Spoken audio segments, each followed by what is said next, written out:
All right, let's do it. We're going to start the night like this. Full many a glorious morning have I seen. Flatter the mountain tops with sovereign eye, kissing the golden face, the meadows green, gilding pale streams with heavenly alchemy. Anon permit the basest cloud to ride, with ugly rack on his celestial face, and from the forlorn world his vestige hide, stealing unseen to west with this disgrace. Sonnet 33, William Shakespeare. Welcome, artists and family. You know what it is. Finally, Thursday night has come back. Pull up a Zoom box, grab a microphone, and get comfortable. It's about to go down.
Welcome to the online open mic presented by the legendary Nuyorican Poets Cafe. I am your host. My name is Elemen2al. Happy Thursday. This is the jump off, ladies and gentlemen. Let's go. You know how we do. Welcome to episode 132.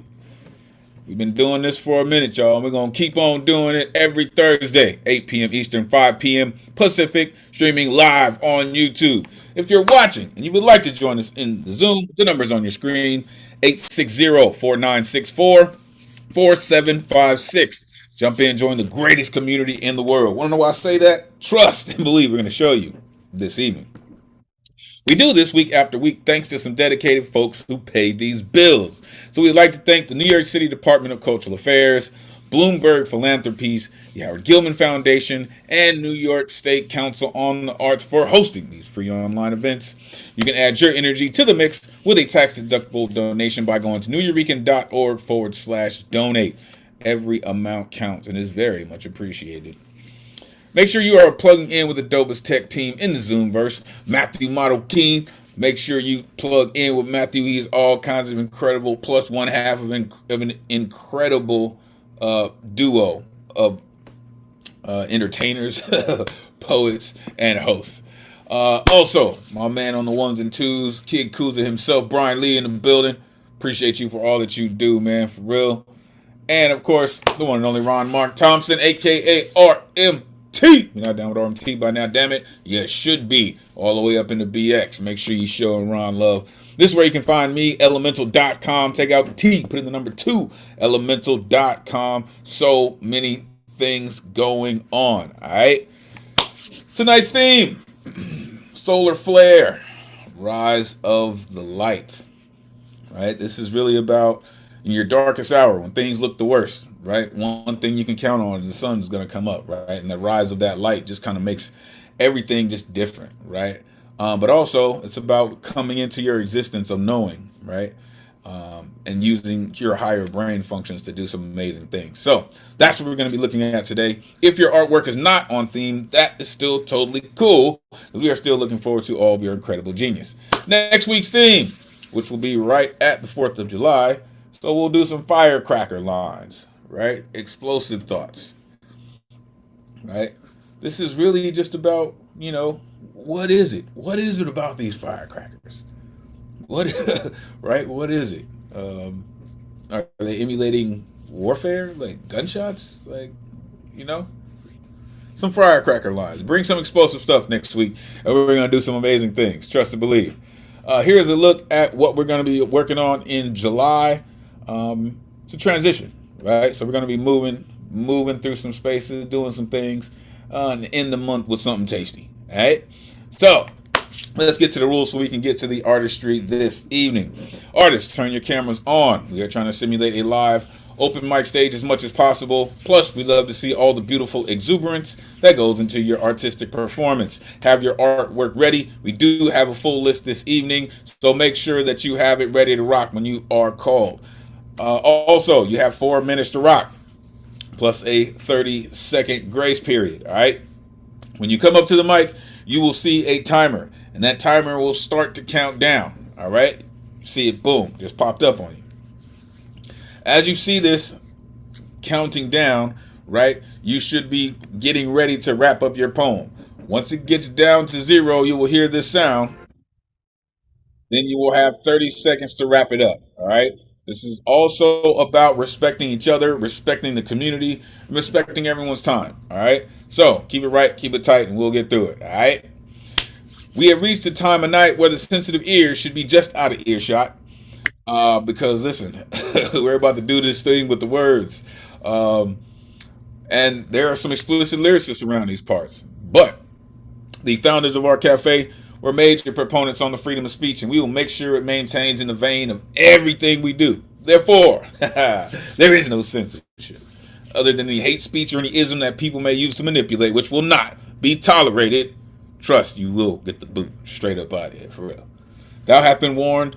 What we do here is a living, breathing trigger warning, all right? This is a true call and response space. After these artists get up here and they share a true essence of who they are, you will see this pop up on your screen. This is when you get a chance to share all of that energy, all of that exuberance with the audience. Don't worry about the noise, y'all. The World Cup is still going on, all right? So don't worry about the noise. We gonna keep it the rowdiest night of the week anyway. So keep it going, keep it flowing. Make sure you give all that energy to the community. The guarantee list tonight is closed, all right, because signups begin 24 hours before the show, which would be Wednesday at 8 p.m. Eastern. To sign up, you go to newyourekan.org. You click on full events calendar. You click on that Thursday that you want to get down on, and you need that artist RSVP ticket, all right, 24 hours before, all right, Wednesday night. Make sure you plug in. The tickets are hot, man, for real. Tonight's list, full of amazing artists that are coming to do some amazing things, all right? So let's get to it. Yeah. All my rowdy friends here on a good Thursday night. What's good, good people? Jedi Master is here. Lantern's here. Homie Nspiration in the back. Vayl, good to see you. Demetrius in the building. Alan Gary is here. Naomi's here. Eike Waltz is here. Dr. Z Paige in the building. Maya's here. Terry Rose Jerkson is here. Dre in the building. LadyK. Eddie Foreman. Ready to rock and roller. Yo, it is really, really good to see all of you. Really glad you all made it. I hope your weeks are going well. This is when we get to change gears, right? And really start making some things happen. We sit by and we just kind of consume all these things all week. And this is really, really when we get a chance to just tell the world what's really going on. So, without further ado, let's get to it. Coming up first, as he does, and he does incredibly well, always with the signature smile strapped on, always with the rhyme that's right on time, the one and only Eddie Foreman in the building. Come on, Eddie. Let these folks know where they can find you. Great to see you as always. Come on, man. Set it off this evening. Let's go.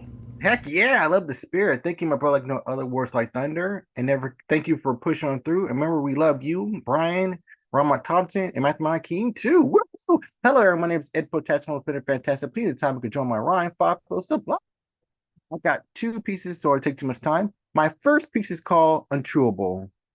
You're a rock. It's not a shock. You're a geology. Listen to my poetry.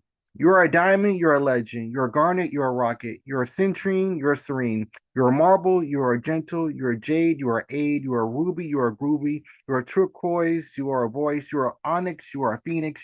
You're a granite. You are a planet. You're a sapphire. You are an empire. You're animus. You are glamorous. You're an ember. You are a hammer. You're opal. You're soulful. You're quartz. You're a sword. You are a satellite. You are bright. You're a jasper. You're a glacier. You're a moonstone. You're a throne. You're solid. You're rooted. You're a symbol. You're a nimble. You can shine out of any bind. Thank you. And my other one's called Tilted Light. Blinded by lights throughout the night. Ideas flash like fireflies, brightening the dark lies. There are lanterns in our cave, feeding our inner craves, the hunger for sweet truth, the truth without substitute, the black silhouettes, laughter, the laughter of great disaster, a great disaster of change. Change can't make you deranged. People can't handle the truth, but but don't be closed like a booth. Yes, your big boat will pop. It will pop, but don't drop or stop. You can't play the same boring game. Playing the same game is lame. Why are you tricking yourself?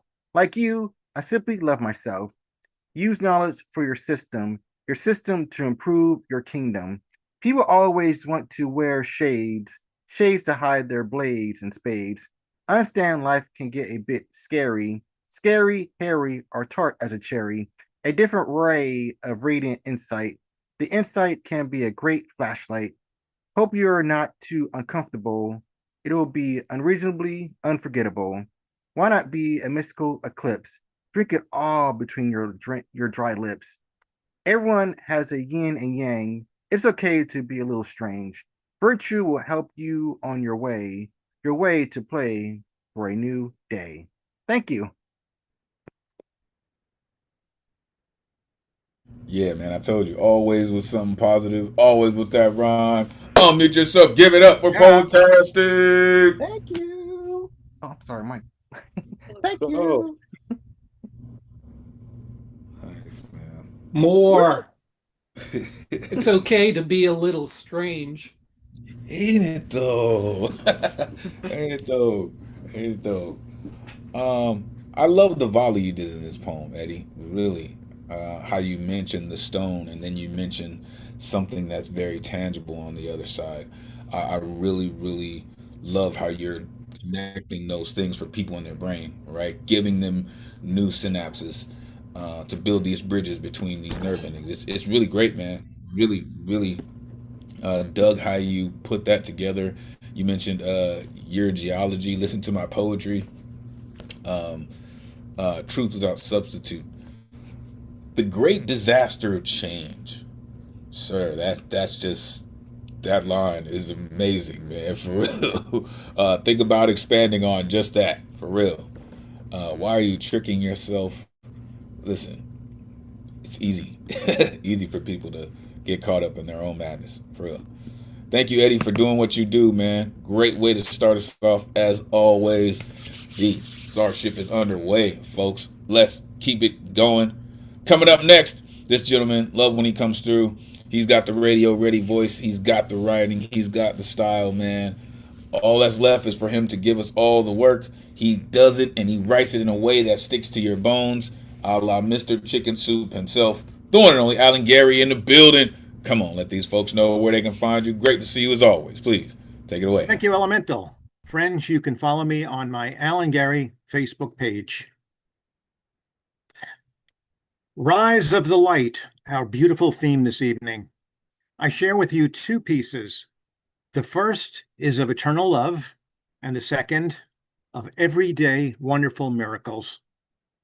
Here is Forever and a Day. Sleep in my arms, I will hold you. Rest your eyes, calm your spirit, count the stars. Don't be afraid, I'll keep you safe forever and a day. When I join you in dreamland, on sweet fields or warm seashore, through sunlit sand, we can play and be free forever and a day. My darling, together it will be only you, only me. Let us travel where time fades away with our love forever and a day. Thank you. Here now is Miracles. Miracles are truths we didn't know could be. When we open our eyes, we set them free. Trapped in darkness with burdens we carry, it's our shadows that signal the light ahead. On roads so long, it's easy to stray to a path so wrong. When we are gentle, we can still be strong. What we carry are so many questions and so few answers. Our hearts can become heavy. We yearn to understand how to lighten our load, to give ourselves grace and let go of envy, a lifetime of struggle, an unending race.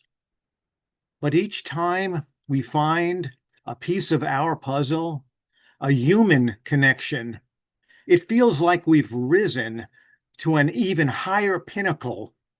These are the achievable and everyday miracles. Thank you. Man, your delivery is crazy. Oh, mute yourself. Give it up for Alan. Gary. Woo! Really enjoyed the second one. That was just the first line straight away. Thank you for that. When we are gentle, we can still be strong. Right. Such a beautiful line. And again, how you deliver your work, Alan, is just, it's very matter of fact, right? And I really, really appreciate all of the effort that you give it when you're sharing it. You said, let us travel where time fades away. Truths we didn't know could be. Man. And then when you find a piece of your puzzle, then when you think of yourself that way, it ends up being this beautiful mosaic of things that you didn't even really know were there, but then boom, they show up. So really, really great work as always, man. Thank you for doing what you do. All right, let's keep it going. Coming up next, so something that I really, really love that happens in our community is artists will take the time and feel something about whatever theme or whatever's going on in the world, and they do these incredible collaborations, right? And I've done a few, some people in here have done a few, and there's always something that you learn about a poet when you do a collaboration with them. I'm telling you, something new comes out, something old becomes new again. Like, it really, really is a great thing. So tonight we are going to be delighted in one of said collabs. This evening, coming up first, all the way across the pond, the most eloquent writer in the world, the one and only Lantern Carrier, is here. And he will be joined this evening by an incredibly dynamic poet and writer. They just do so many amazing things and have done some amazing things. And if I know anything about them, there's some more amazing things coming up in the future. The one and only Vayl Larkin is in the building. It is great to see both of you. I cannot wait to hear what this is about. Let the world know where they can find you. And please, take it away. Great to see you both.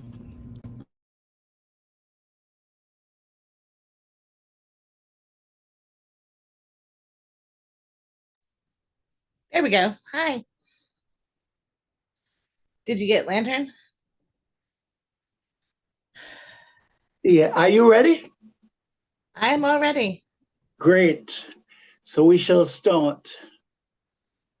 The penury of darkness flows during the peak of dynasties or empires.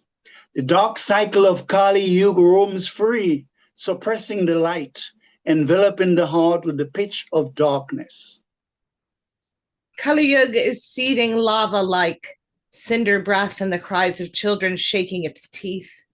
Its voice, the voice of genocide, the rape of nations, and the enslavement of entire worlds of promise.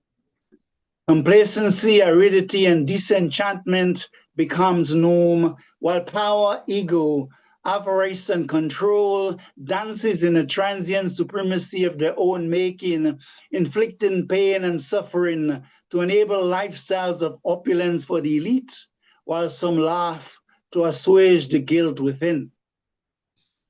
Witches withering while the priests make merry, Aztec children falling to the sword, the terror in the eyes of women, and the banshee shrieking that heralds the ends of empires again and again. The rise of the light emerges, illumines or awakens progress. Enlightenment dances in souls initially chained in tunnels, as in the allegory of the cave. Empathy reaches hearts like solar flares, flashes born from the laws of cause and effect. Reach for reality, for the real soul, the real sunlight, for the shadows we move because they are a part of us, not projected by the machines of destruction, not binding us tight with their chains. The sun may seem like a furnace, but is in fact a channel of the light, permeating its wisdom beams and charged energy into the field of shadows. Solar flares bring technology, radio waves, digitalization, and more. They can and do hurt us, but transformation prevails, thus pleasing the cosmic will. The sun is an inferno, yes, and we too can be said to burn. The light it brings is echoed by our eyes, and the fire bright flickers through our minds, calling us to light, light, always rising and revealing to us our latent immortality. One can feel the power of solar panels to keep us warm, coal for energy, fuel, or Elon Musk's Starlink, used for both light and darkness. Like an octopus, like solar flares, power and control spread their ugly heads abroad like a gossiper, minding everyone else's business but its own. Light and darkness, creation and decay, they feed the cycle that is of themselves, as we cycle ourselves, the dreaming of our wildest premonitions and our deepest fears, the becoming of life and the veil of time. Why am I claiming resources or blocking a strait I do not own? I use roguishness to kill, to kidnap leaders and scientists I do not like, maximize profits into trillions for the elite, forgetting to be of service to my people on home soil. I even strangle sports in the dubious protection of security. I am the hunger of a fusion core. I am the unspoken whispers that give power, control, and the lives of the infants to dispose of or use. We are all child eaters here in this land of great bounty, a gilded shell around our hearts. Mother Africa was a solar blaze for centuries, blessed abundantly by the light, until the ghouls entered, carrying the energy of more raiders. They deprived her of her sovereignty, natural resources, and self-esteem. Now her soil weeps, while her children die across deserts and oceans, trying to find freedom. Mother Africa, whose lifeblood flowed outward into everywhere there is on this world, raising us from caves into staggering pinnacles of human creation, and how we repay her to this day, breaking her bones for our bread, her glory's forfeit.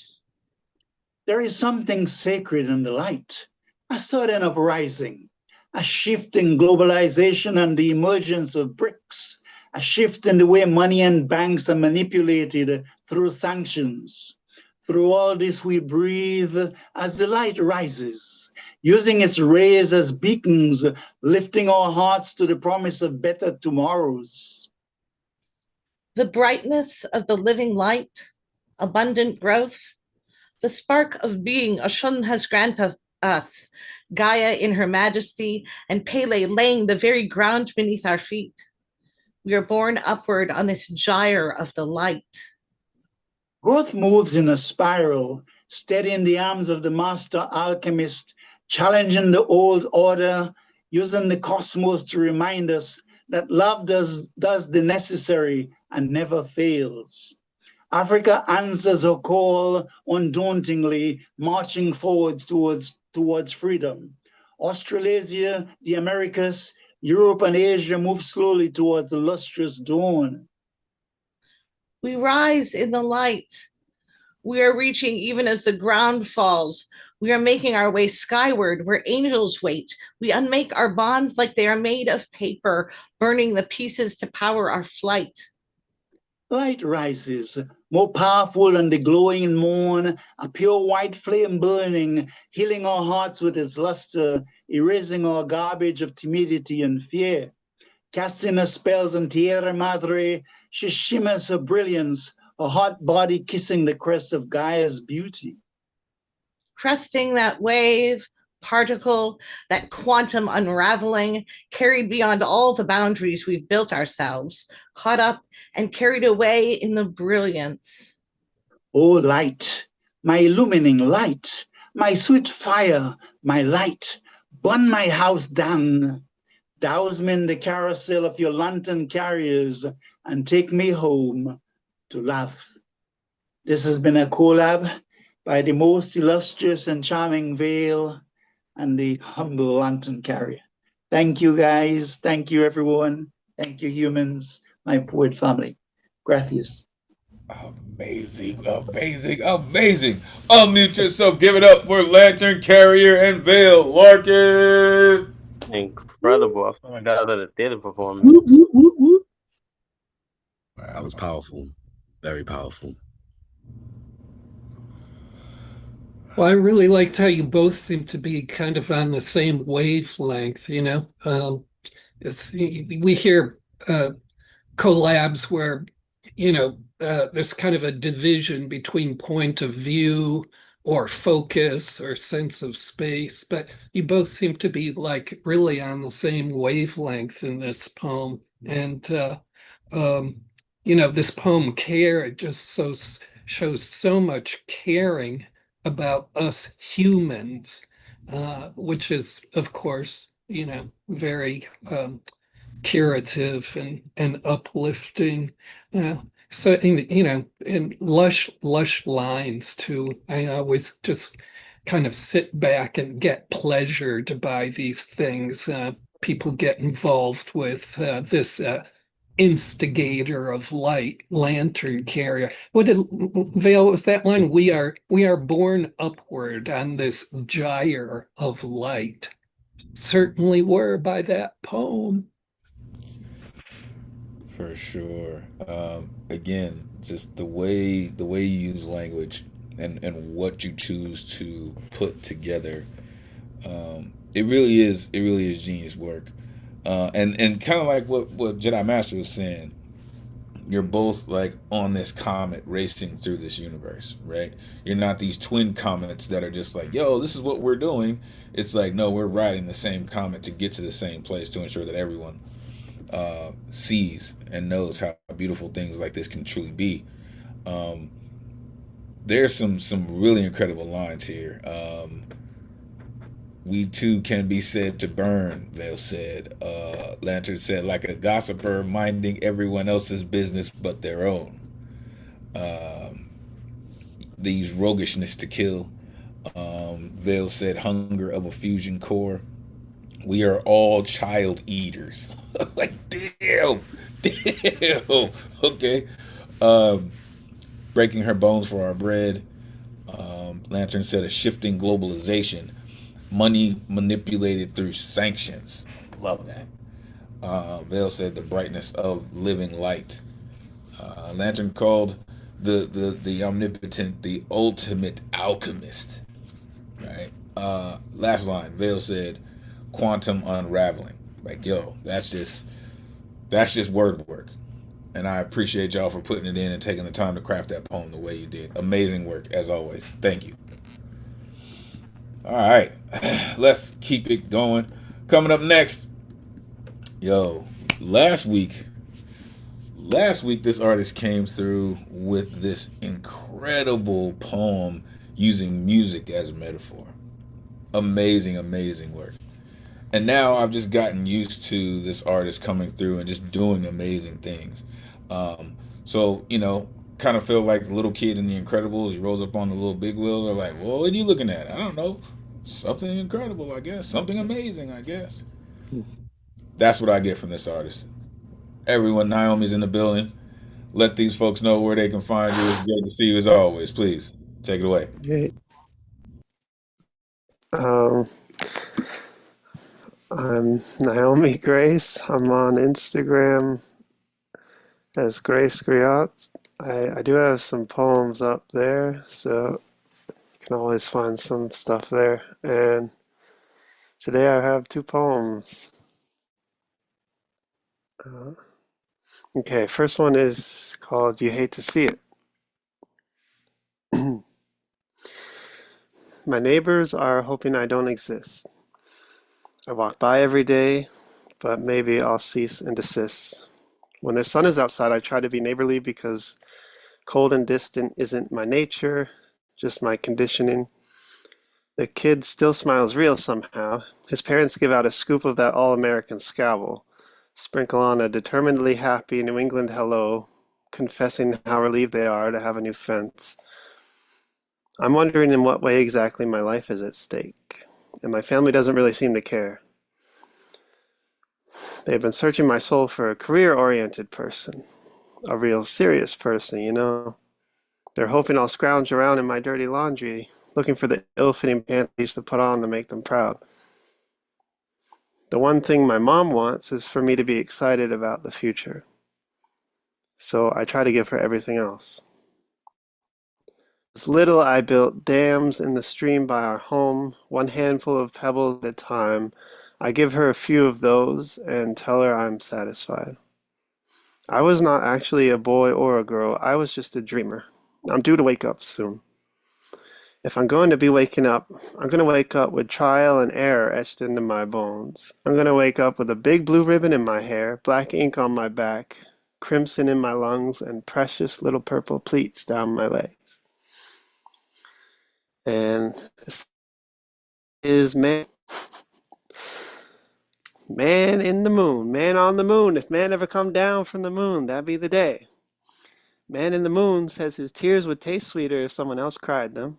His wounds would sing brighter if someone else wore them. Man in the moon wants to remake Earth in his own reflection, or even emptier. No room for wings, scales, fur, or tails. No room for any greenery if it's not making sails. Man in the moon needs shoulders for heaving, limbs for achieving, hands for applauding, heads for nodding, and minds for agreeing. He needs someone else's crops for eating and someone else's coins for cheating. He needs your fists for beating and my voice for pleading. He needs a daughter's devotion for keeping and a mother's love for bleeding. He needs a woman for all the work he deems not worth completing. He needs a bride to be the starlight he's blotted from the sky because the heavens are receding. Man in the moon, always tallying off body parts, body parts, body parts, that for this for that. He speaks in exchange rates, a kind of life and death level metaphor, because man in the moon using our vision to eye his own immortality. Man in the moon thinks he can cleanly crush the breath from his genders when it's someone else's lungs, believes his darker nature is fairer to dehumanize under someone else's skin. Man stood on the moon because he couldn't stand all the life his mother made him with in her womb. Man in the moon exchanged life for cartoons, so now he covets our hearts to displace his doom. Man in the moon, come down soon.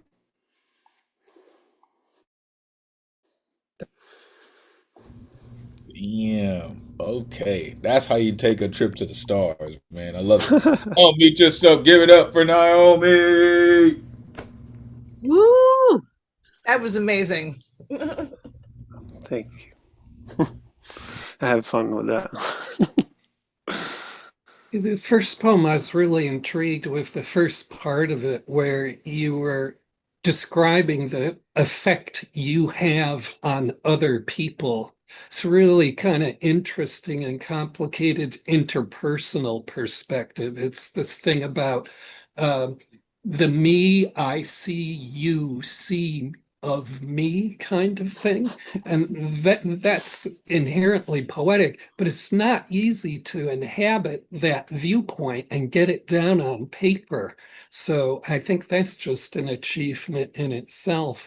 And this is kind of an identity poem too, in the sense that it's describing how these other people are searching for who you are.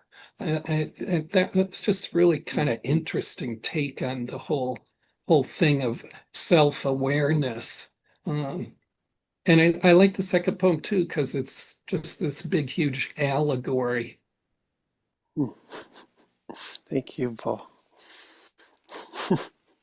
Do some pretty amazing work. These two poems together, it just kind of puts you into reality, and then kind of looking up and just seeing what else there is. There's some pretty heavy work in here, man. You said cold and distant isn't my nature, just my conditioning. My mom wants me to be excited about the future, so I give her everything else. Damn it. I'm just a dreamer. I'm due to wake up soon. um, and the precious little purple pleats. Like I really, really dig the alliteration right at the end there, just to end it very sweetly. So totally, totally dig it. The second poem, man, I don't know if I've heard that before, or it just struck me really, really hard. It said, "Tears would taste brighter if someone else cried them." Just an amazing line, man. Amazing, amazing line. Thank you, Naomi, for coming through and doing what you do. Make sure you give them a follow. She does some amazing work. All right, let's keep it going. Coming up next, just one of my favorite people in the world. Saw a post that she made, that someone felt that they could do something that they had no right to do. So first, I'm glad that you're okay. I'm glad that you are here today to share whatever you have to share with us. And it just goes to how really dope and strong you are. So I'm looking forward to this. The one and only Dr. Z Paige in the building. Come on, let these folks know where they can find you. It's great to see you. Please, take it away.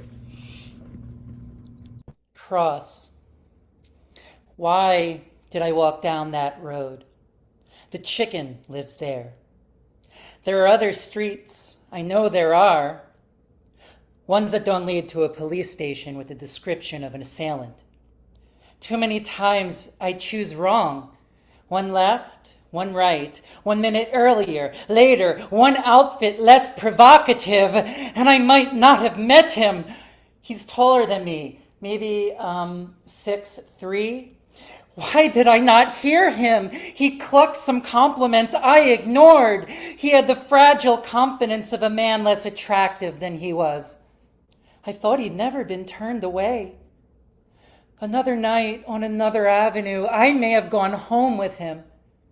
How quickly a smile can turn into a grimace. He's wearing a black shirt with a large red circle on it. Why did I walk down that road? I should have ran away, but instead I walked. I could hear him, see him, feel him, even with my headphones on, my back to him. The goose flesh of knowing touch is adjacent. He put his arms around what wasn't given to him. My confidence injured his ego. He tries to return the favor. I scream, I cry, I recall many times he's holding a black backpack. Why did I resist? I shouldn't have. I didn't know what was in the backpack. Fight is not a better option than flight when dealing with a flightless bird. I wonder how many body parts were being touched in 10 seconds. I call 911. I worry this will make things worse. He went north on 15th Street toward Walnut. Why did I walk down that road? I sit at the empty tables outside the Good Dog Bar. No observers follow to ask if I was okay. They just stare. It's been 30 minutes. The police failed to respond. I calculate whether I'm more scared than angry. Then 2 beat officers approached to help a woman with a stalled car in the location of the assault. It was more coincidence than luck. I told them I do not feel safe. They told me they were already on overtime and I should walk the 8 blocks by myself to the nearest station. Their concern is shielded by 2552 and 4893. I'm sure they have mothers and sisters and daughters hiding behind these numbers, all more important than me. I speak slowly and calmly. I know they are bulletproof to my emotions. Why do I call that number? Why did I bring more chickens to the road? At 400 North Broad Street, Officer Turner sat next to me on the metal bench. It hurt to sit on the hardness. She tells me to write down what happened because tomorrow I'll have birdseed on the brain. I walk home numb, not afraid of men, not angry at the system, not proud of my resilience, but the empty mind of knowing what the next 3 weeks will feel like. This has happened to me before. Every time I ask, why did I walk down that road? This time, the punchline was, I live on that street. Now, when I see that street corner where it happened, I don't cross. I stand there. I look around. I breathe deeply. I smell the halal cart. I hear the lines entering the bar across the street. Or the sounds from my lungs. I don't need to shout because I am not chicken. Poem.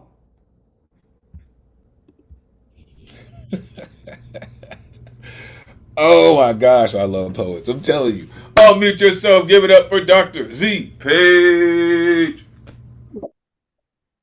Amazing, always amazing. Yes, I love you. You're so good. I can't. Why do I stutter after you read?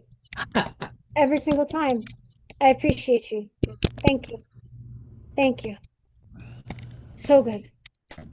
Dr. Paige, she brings it to life. It's like, she's taking this course maybe in a Shakespearean theater or something. It's kind of very natural to her, but it comes over in a very vibrant and emotive, passionate manner, and it's so meaningful at the same time. Very, very vivid and alive. Yeah, I second what Lantern's saying. I was going to say, Dr. Z, you are so effective and so facile in externalizing your emotions, and it's everybody who's a poet has to do self-disclosure, and you certainly, it's like second nature to you. It's not something you had to learn. It just comes so naturally. And the drama, sort of like what Lantern's saying, the drama in this poem was happening on a couple of levels where, you begin this poem questioning yourself. It's like you're putting yourself on trial. The kind of crux or turning point in the poem where you say, my confidence wounded his ego. And then, this poem is you're putting yourself on trial, but then you're recounting how just the givens of the social order end up putting you on trial for, really being in the police terms, the complainant. So I too find this poem really, really massively resonant on these several levels where you're through the whole poem you're kind of trying to figure yourself out, but the end of the story is you don't have to. You know who you are, and you kind of come to terms with that. And I just really regret that you have to have those kinds of experiences, but they're very instructive for me, and I would say other people here. So, thank you, Lantern. Thank you, Jedi Master. First of all, the fearlessness, this fortitude that you have to not just survive it, but to be cognizant enough to turn it into something that doesn't make you the victim. Personally, you had a couple things in there I was like, oh yeah, she's going all the way forward, and I absolutely love it. I brought more chickens to the road, and Jedi Master said, right, my confidence injured his ego, and then you said they were shielded by and then you gave their badge numbers. That's just money, right? That's just money. Thank you for that. And then you're like, oh, I know there's something that they protect. You numbers you. Amazing work. Again, I'm thankful that you're able to write about it and take all that power back from that situation. But yeah, they're like a glorified cleanup crew sometimes. Excellent work, Dr. Z Paige. Thank you for bringing it to us. Amazing as always. All right, let's keep it going. Coming up next, this dude, man, I like to call him like the hardest working man in poetry. He just works, man. Has multiple books produced and printed in a way that I've never seen poetry books done. They are amazing. He is amazing. I like to call him the Vincent Price of poetry. The one and only Ike Waltz in the building. Come on, Ike, let these folks know where they can find you. Great to see you as always. Please, take it away. Souvenir for a lost slum, or a parrot keeps talking. Yes, I am a slum virgin no more. Yes, my words got bitter. My ass is sore. Some call me the liberal shitter. I get ya, I get ya, I get ya. Yes, I am a slum virgin no more. Yes, my words got bitter. Say no more. I get it, I get it, I get it. No, I don't want to hear my words no more. No, I am not afraid of me, not anymore. Yet my ass is still sore. You take it, you take it, you take it. How did the heart get his shape? How did I get a heart? Why does my heart feel for you? My heart is racing, my heart is breaking. Why does my heart bleed so sore? I got it, I got it, I got it. As trees grow, whilst you ask, they will say, okay. Don't call me tree as we grow every day. That's what we do, you see. I saw it, I saw it, I saw it. When a dog pisses on my grave and my cat meows, that moment I long ago forgave. I hacked the dead gopher's tail in my elusive grave. Good night, sleep tight, I wave.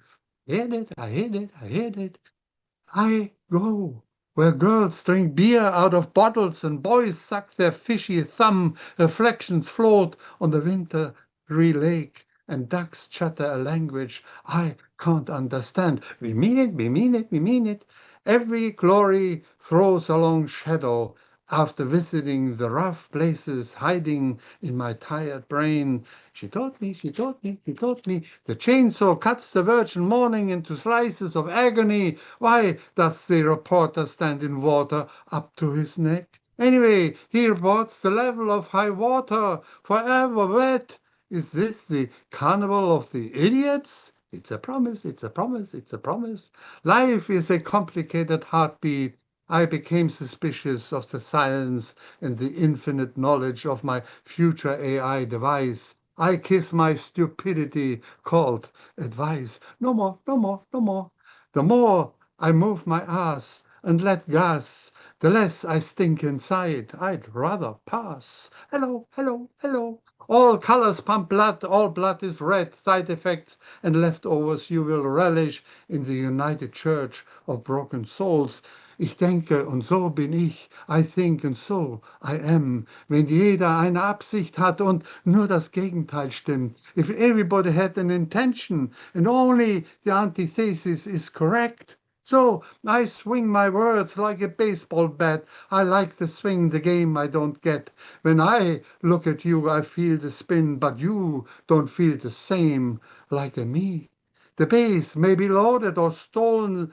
The no-hitter has no shame. I like that little white ball. Only my ignorance is to blame. Hell, do I really hate this ball in a game? Once upon a time, when innocence ruled, I sung in a choir. I felt nonsense. I had no other desire. I believed in Father Christmas and the Easter Bunny. I was unaware of that lingering monster that called itself my honey einerlei. That was then when I could not speak English. Lucky me. Now I have my translating parrot, my former German papagei.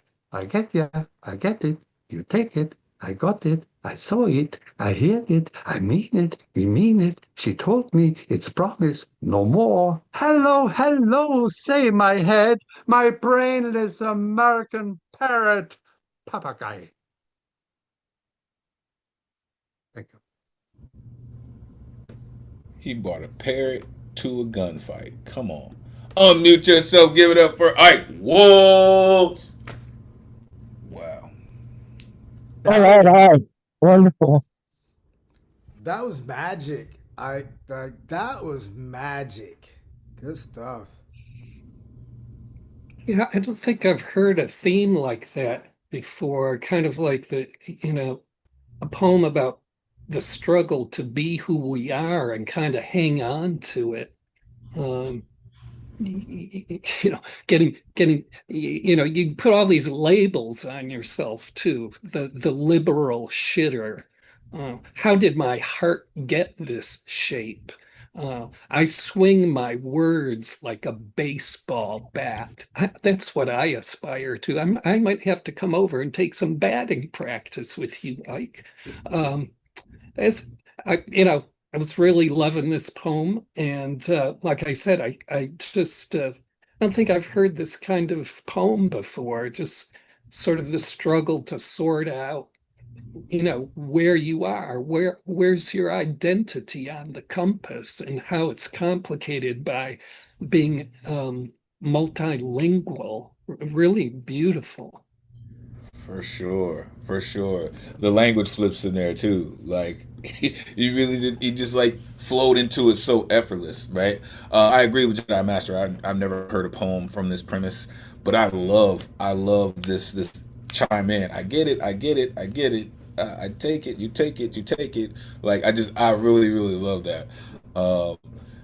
And then what it was actually saying. You said I kiss my stupidity called advice. United Church of Broken Souls. I like to swing the game I don't get. Like, just work. Thank you so much for the work that you do, sir. I look forward to what you're going to continue to do this year. I know it's going to be amazing. All right, let's keep it going. Coming up next, this artist works. She is on the move as we speak, headed to another stage for another audience to do some more amazing things. She continues to come through and just do some amazing things. She is ranked in the top of the world right now, ranked number 4 in the region. Just puts in work, y'all. The one and only LadyK in the building. Let these folks know where they can find you. Great to see you as always. Please take it away. Can you guys hear me? Can you hear me? Okay, good. So I apologize. I'm in the airport, so I can't change what they got going on behind me. But I did write home for the theme. I don't have a title. I really want them to be quiet. Hold on one second. Okay. Okay, we're just gonna go. Uh, I've spent most of my life believing light was something you arrived at, a destination, a finish line, some mythical place where all questions finally quiet themselves and certainty settles into your bones. Yet somehow, the closer I move toward it, the more elusive it becomes, like sunlight slipping through my fingers, like trying to catch dawn before it becomes day. Like standing beneath a sky full of stars, only to discover half of them burned out long before their light ever reached me.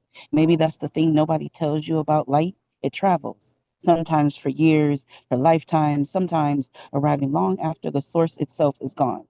And maybe that's why I've always been surrounded by it. The universe placing lights throughout my atmosphere, a friend, a lover, a stranger whose words somehow arrived at exactly the right moment.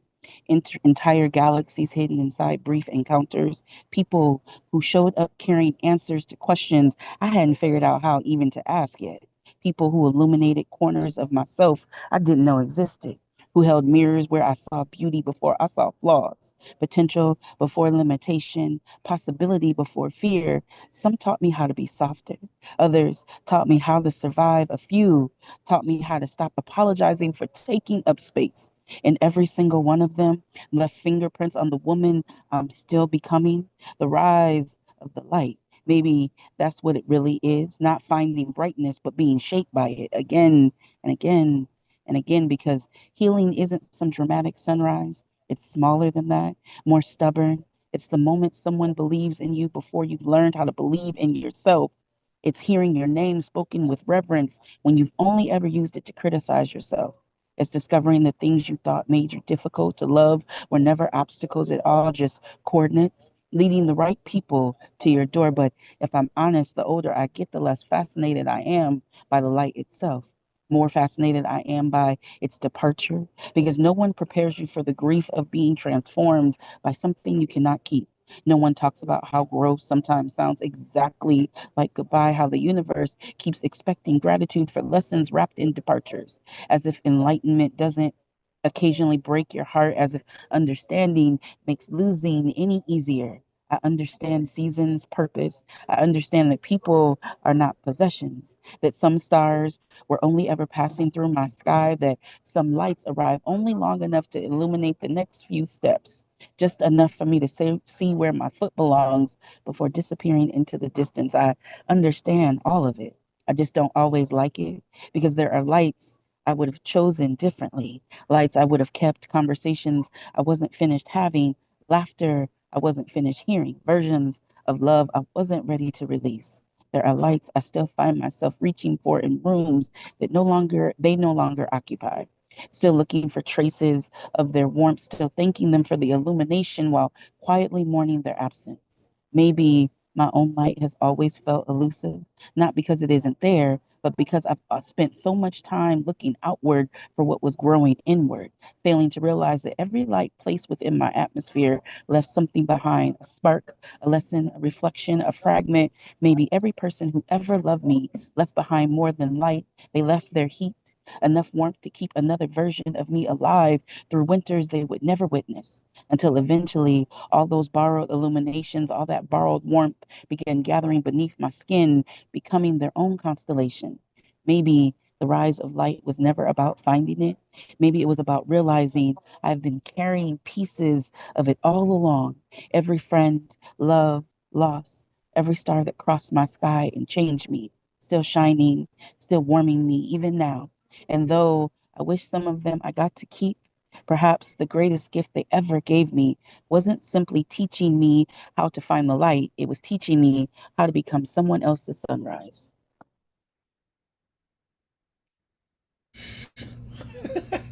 Sit in the airport clowning.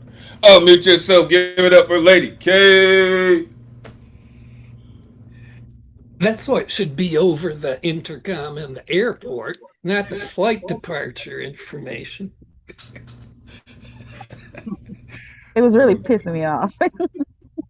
No doubt. Yeah, but you're a pro. You know how to work with it. That's talk about improv, right? Right. Like timing. I say timing is everything, right? They started when you were going, and then there was nothing else. Like you didn't hear any more announcements during the poem. So, I really dig how you dig into your writing, right? You take this light and you really turned it and you open it up. You know what I mean? Digging into the particles of light, and I really appreciate that. And then making yourself that light also, right? Illuminate parts of me I couldn't see myself. Stop apologizing for taking up space. The moment someone believes in you when you don't believe in yourself. My own light felt elusive. Becoming my own constellation. Like I really dig that, right? Like writing yourself into the stars. Like think about that. Like what pose would you choose if you had to? If you were gonna be the next, the next constellation in the sky? Like what? You know what I mean? Because all of them have they're in motion, right? So just an interesting one. Thank you, LadyK, for doing what you do and continuing to share it with us. Amazing work as always. Safe travels. All right, coming up next, I had a brief conversation with one of my spiritual advisors, and I continue to tell her like she's just a blessing every time she comes through. Love her work, love all that she does to keep me and the community connected to the ancestry. The one and only Osunyoyin in the building. Let these folks know where they can find you. It's always great to see you. Please take it away. You can find me sitting at the foot of a big tree, listening for answers to my questions that haven't been answered yet. Okay, you gave me all this nice build-up, but my poem today is not really all that nice. But I'm gonna do it anyway. I fought with myself about doing it. I'm gonna do it anyway. And I don't have a title as usual. Here we go. Love is not hard. Your head is. Love is not hard. Your perspective is. Love is not a feeling. Love is not an emotion. Love is not a commodity to be offered in trade. Love is a state of being. Stop blaming love, accusing love for your notoriously disastrous relationship decisions. Ask the question why you are stepping fearlessly, blindly into the same dimension of hell that you just left.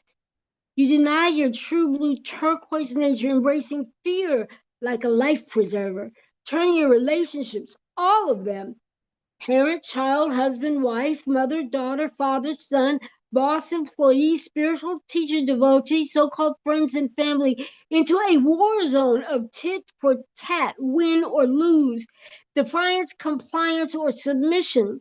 These cancerous wounds make it difficult to see this game never has a winner. The blue, black, red rot spreading and multiplying cancerous wounds in the competition of who's in control are pointless. They sit unfocused and stagnant in the junkyard of the universe, waiting for the divine to speak. The divine is eternally speaking, singing, and creating. Look around and see. The sun and the moon don't fight or compete.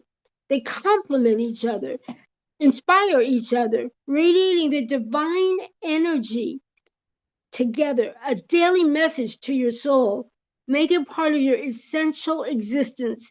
Embrace love. Manifest your original divine state of being.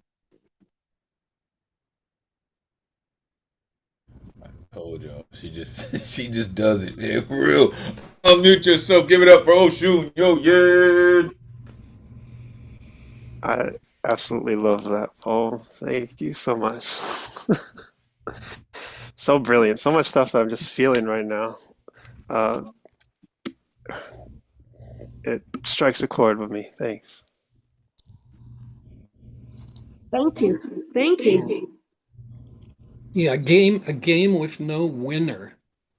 That's a poem about, a lot of times people blind themselves, right? You were really sort of revealing that situation. Really, I'd like to hear a lot more poems where you're wagging your finger at people. You're not nice poems are a lot more than just not nice. Well, I just came from a conversation where people are ranting and raving about how hard love is, and love is this, and love is that. And I actually said this to him. I said, stop blaming love on your bad decisions. Right. I mean, it's one of those things. It can be easy. It should not be difficult. But in my opinion, the most difficult thing about love is everyone has their own definition of it.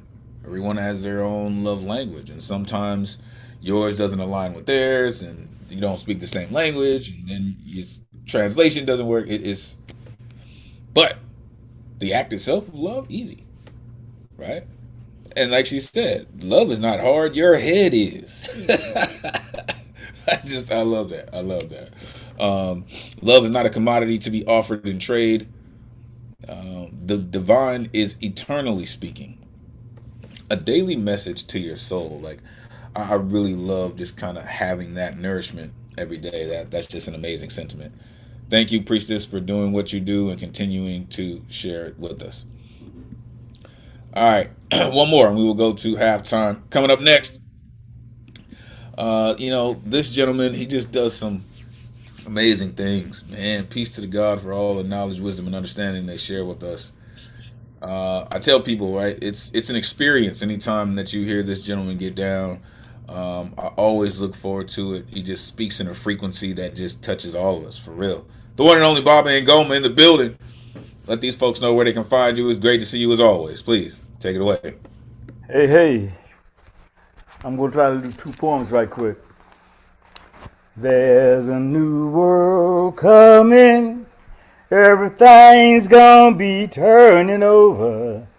Everything's gonna be turning over. Where you gonna be standing? Where you gonna be standing? Where you gonna be standing when it comes? I've been digging through the contradictions, trying to find my way back to beginnings, walking in circle spiral, searching for the light. I've been turning over rocks, studying how his story turns back clocks, redefining definitions, separating spirit from apparition, searching catacombs and caves, found out secrets that were amazing, deciphered my way through mazes, trying to find the way, studied Bibles, Metaneter, the Tao, the Quran, and texts from mystery schools, philosophers, scholars, and fools, searched books to find Jesus, found he was no Christian, now question his existence, and understand your resistance to believe these things I'm finding. But I question that book you call the Bible, wondering who we should hold liable for the survival of these lies. Distorted scriptures in disguise. Heru was the sun god, misinterpreted as God's son. Make sure to look closely, you can see or saw or set in Heru, the Holy Trinity, is written in the book of coming forth by day. Greeks call it Bibliohelios. Its real name is the Sun Book. These doctrines need investigation since the Nicene Convention, when rulers changed the holy text so you won't know who's coming next. Full deception to control by fear got you believing in revelations, ignoring reincarnation, thinking that the end is near. So be conscious of what you read. These rulers lie and deceive. Then perhaps you'll make the decision to return to your ancestors' vision. There's a new world coming. Everything's gonna be turning over. Whose civilization? Epigraph. Beware false prophets who come with offering plates. Religion is free. Religious persecution is deadly, like the Spanish Inquisition forced on your consciousness at the point of a saber. Now crucifixes hang from the barrel of machine guns, got me pondering the definition of civilization. In God we trust, all else is suspect, burned at the stake, declared as fake, whiplash till you cry, Toby, desecrated by God's soldiers, third eye circumcised, blindly following the blind, forever lost in darkness, searching for the light. Whose civilization is it anyway? Chorus into thinking your God's better than mine. Ancient mystery stolen, land traded for Bibles, scarification denials, looking in mirrors, seeking to recover true identity. There's a new world coming. Everything's gonna be turning over. Everything's gonna be turning over. Where you gonna be standing? Where you gonna be standing? Where you gonna be standing when it comes?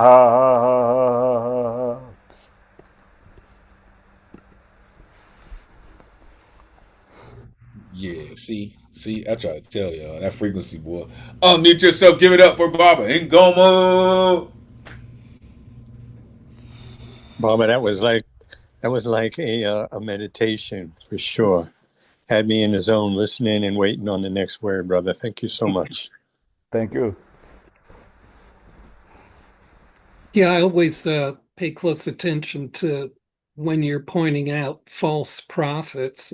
And I mean, both these poems are really kind of about redemption, right? And the false offers of redemption too. So it's pretty instructive, and how, you're another one of these people who's just so fearless with it too. It's more than just talking truth to power. It's kind of beyond that. It's being willing to be just who you are, whatever the price people may want to make you pay for it. And that's an example for everybody.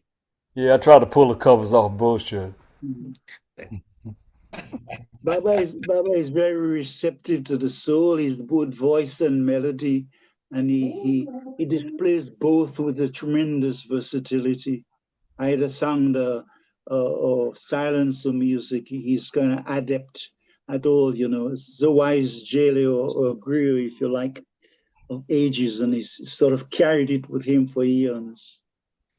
Well, it's beautiful. It's really his musication just displays how at ease he is, with his messages.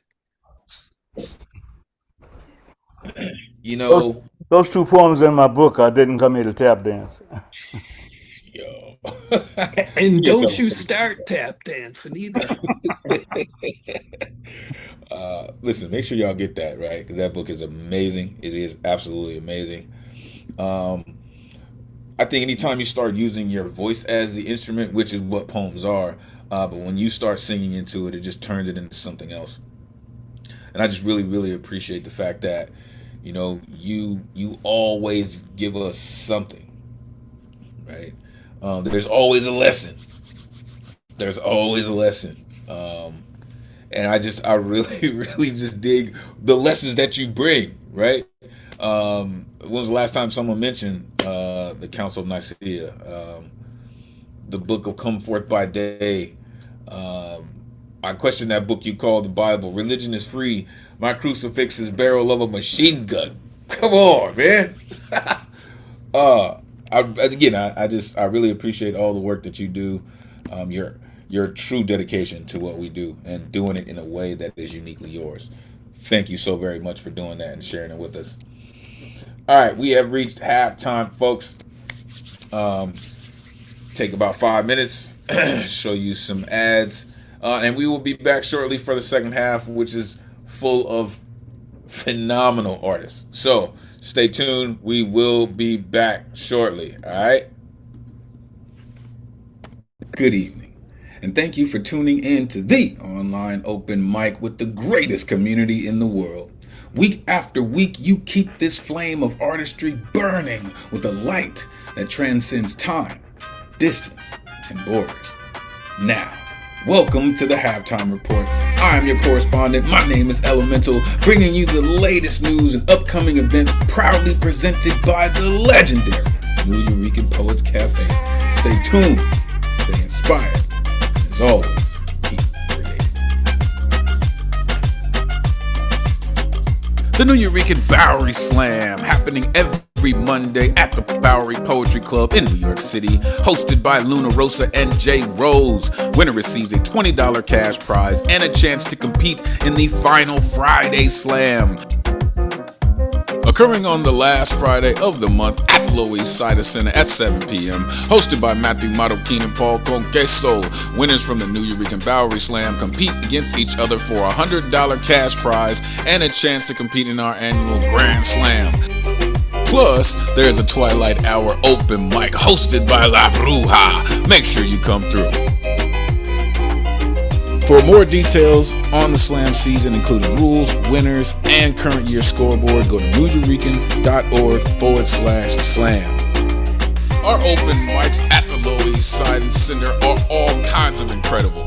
The venue records high-quality audio and video of all performances, and they are live streamed to the Lower East Siders and New Eurekan YouTube channels. All except our first Wednesday of every month, we have Women's Orator Wednesday, aka WOW, hosted by 2024 Grand Slam champion Somebody's Mama. The remaining Wednesdays of the month, we have the New Eurekan Open Mic, hosted by Brian Acosta Aria, aka Brian the Motel Guy. Make sure you plug in. It is going to be something special. Our online programs, which are absolutely free, include the online open mic hosted by yours truly, weekly on Thursdays via Zoom and live stream on YouTube. All styles are welcome. Every artist has 4 minutes to rock with new themes every week.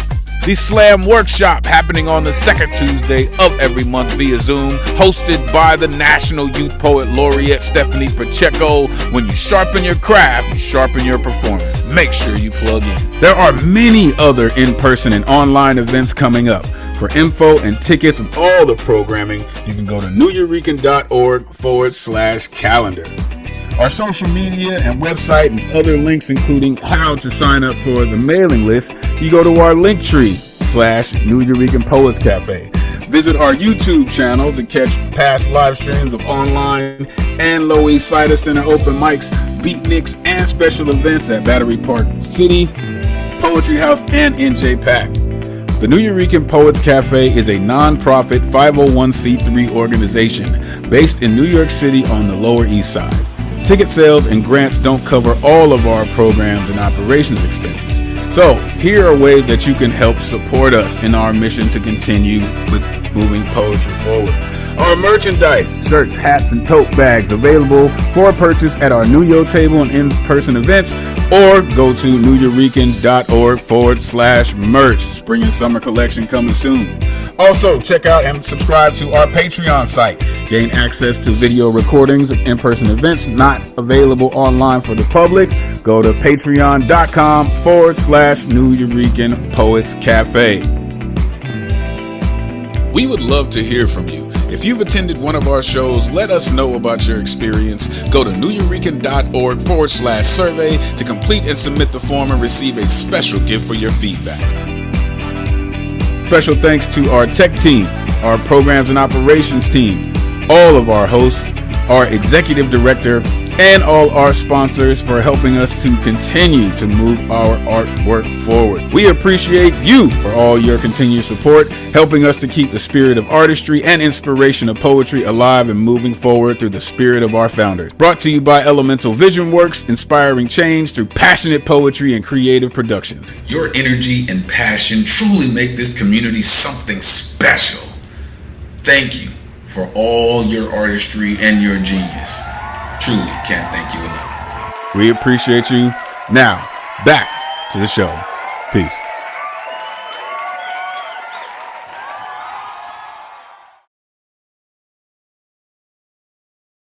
Oh yeah, let's get right back to it, folks. So, the person coming up first is not yet in the room, so we will keep it pushing. Then coming up next, I did see them. Where are they? There they are. This artist really has been putting in work. She just continues to move around, continues to just write some very compelling work. I love her voice. She is an example of how a whisper turns into a roar. Trust. The one and only Sam Harty in the building.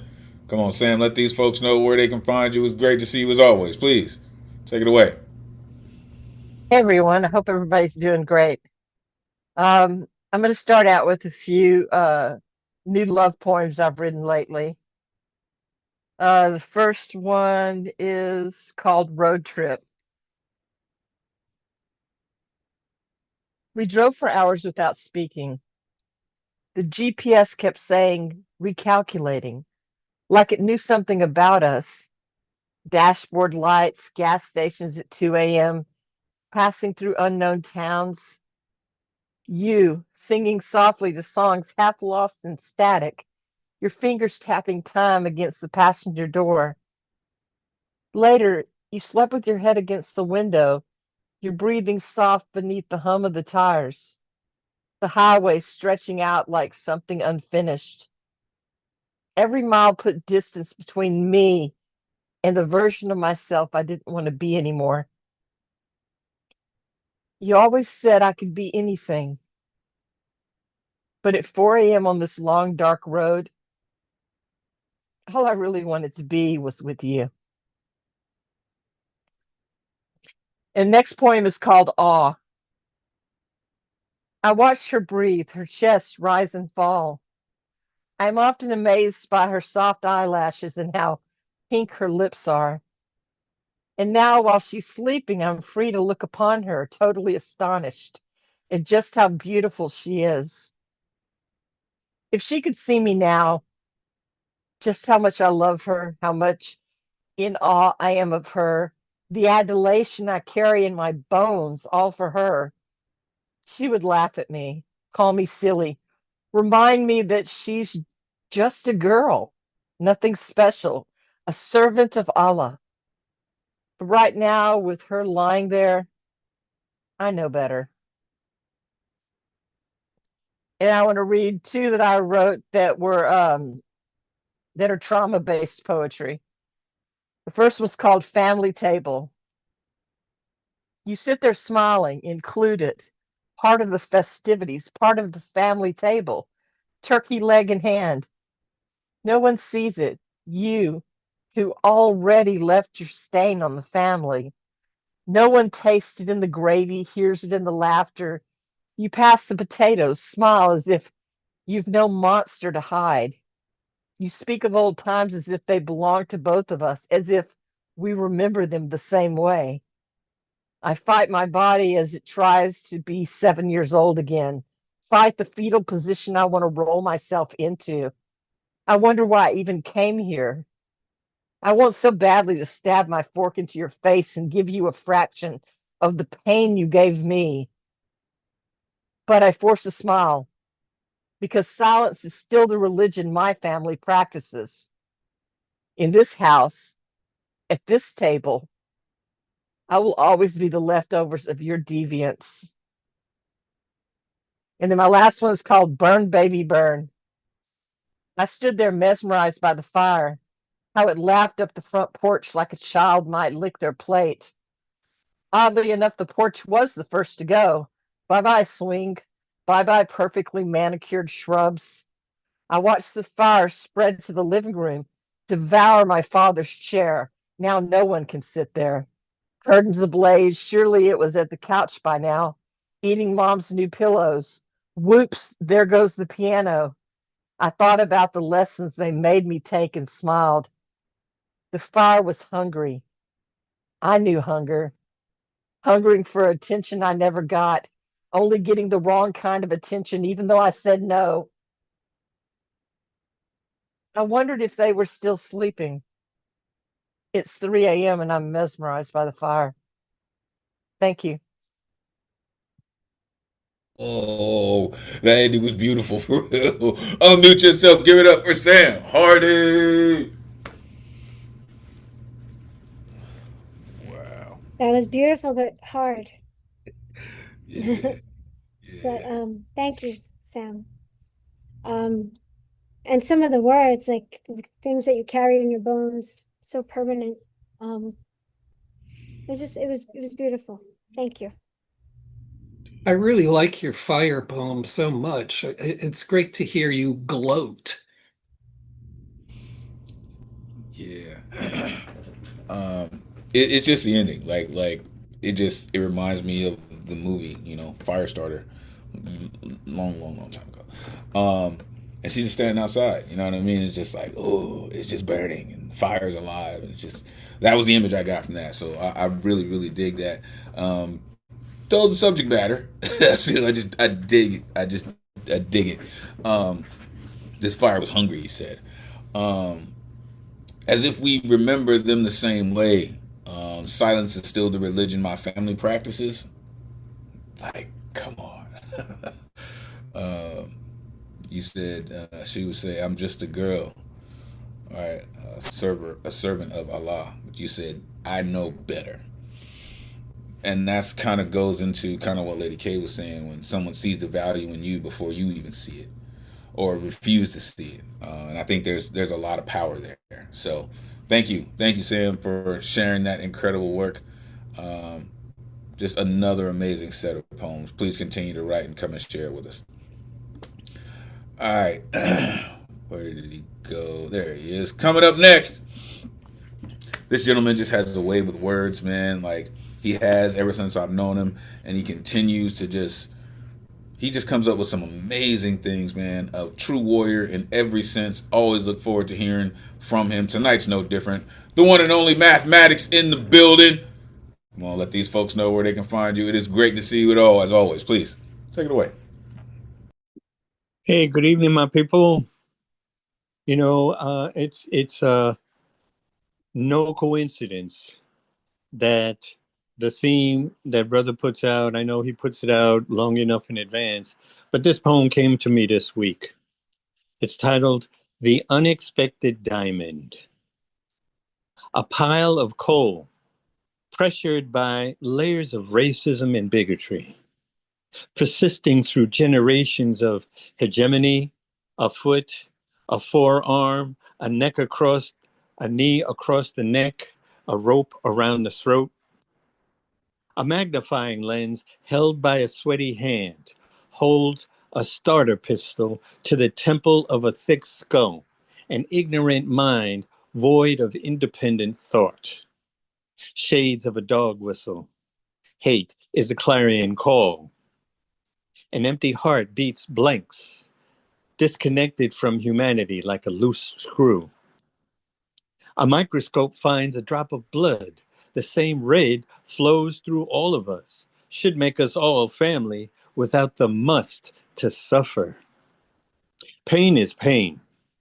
We all know it from experience, would not wish it on our worst enemy. And yet, here we are, the object of their projection, to disappear us, black and brown, by any means possible. Drip, drip, slow, exsanguination tsunami, a massacre in all cases. A shallow mass grave, our bones fertilize next season's bigot, racist, misogynist. Not gonna fear your hate, that's old news. And we still thrive against your will. You gotta know your sky is low and overcast. Like it or love it, our sky is crowded with daytime stars. Make us wonder when it's nighttime or daytime. It's so bright all the time. Never imagined you could get a tan anytime. Peace. Oh boy, them diamonds, they sparkle, don't they? Unmute yourself. Give it up for the maestro.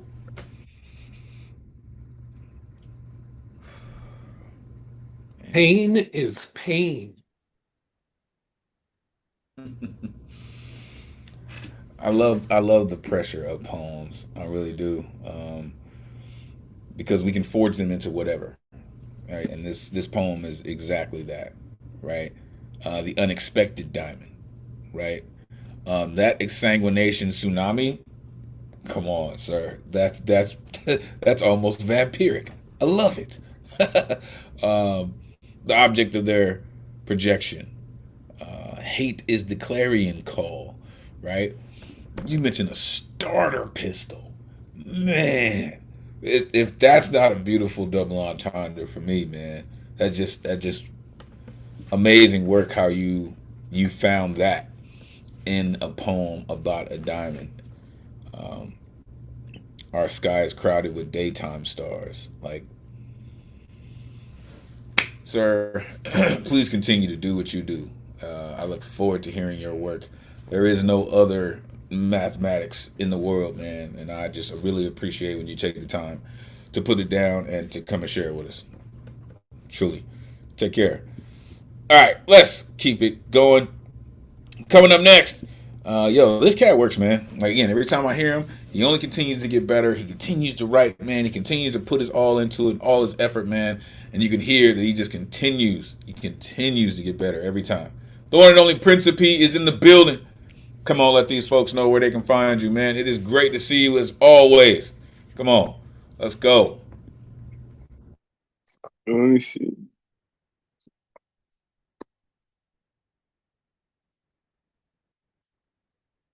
Tonight I'll be reading one poem tonight. Dreams never die.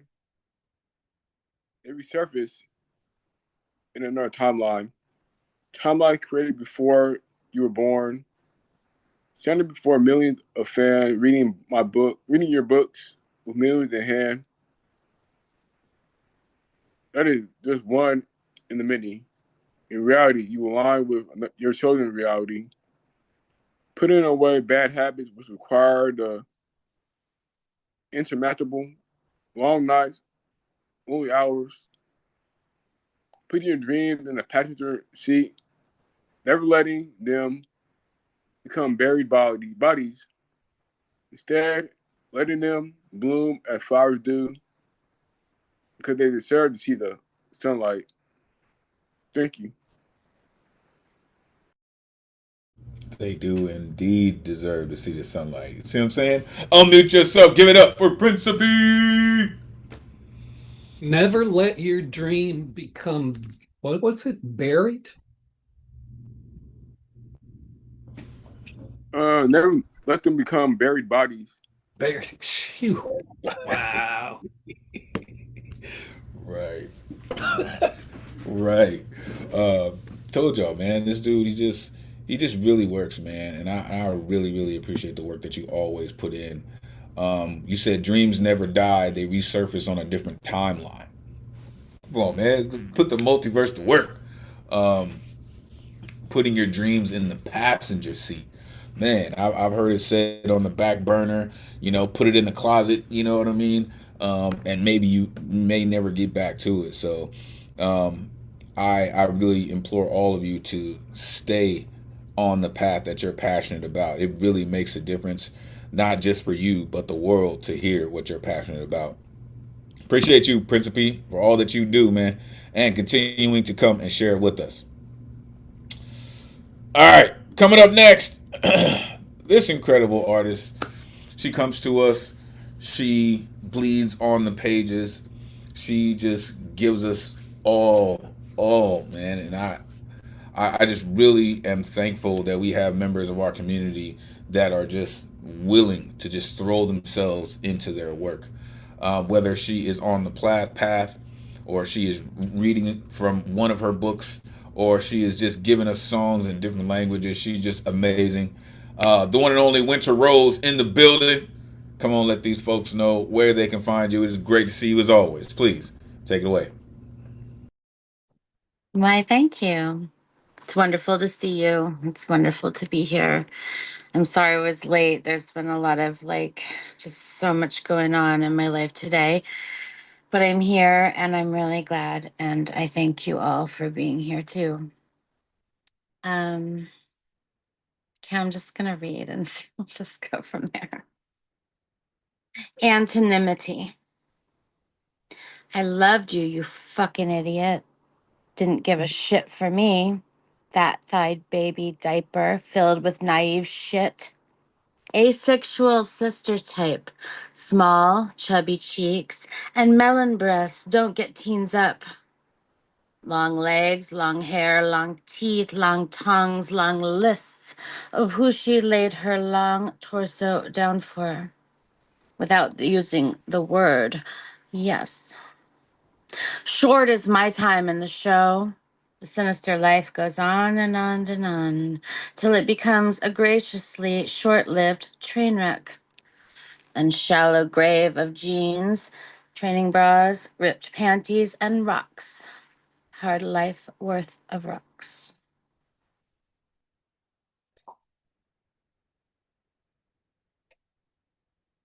This one is called sorry. I'm going to take my deep cleansing breath now. Post-mortem smells and laughter. She's a stunner, a real piece of work. Let me tell you, elusive Elizabeth. She hides at parties like this squirrel is road sleeping, his shoulders not moving. Angsty, that's the word. Angry, baggage. Jesus Christ, she's asexual. Her shoulders not moving like this squirrel bump in the road. He is still sleeping, too heavy-lidded to be alive.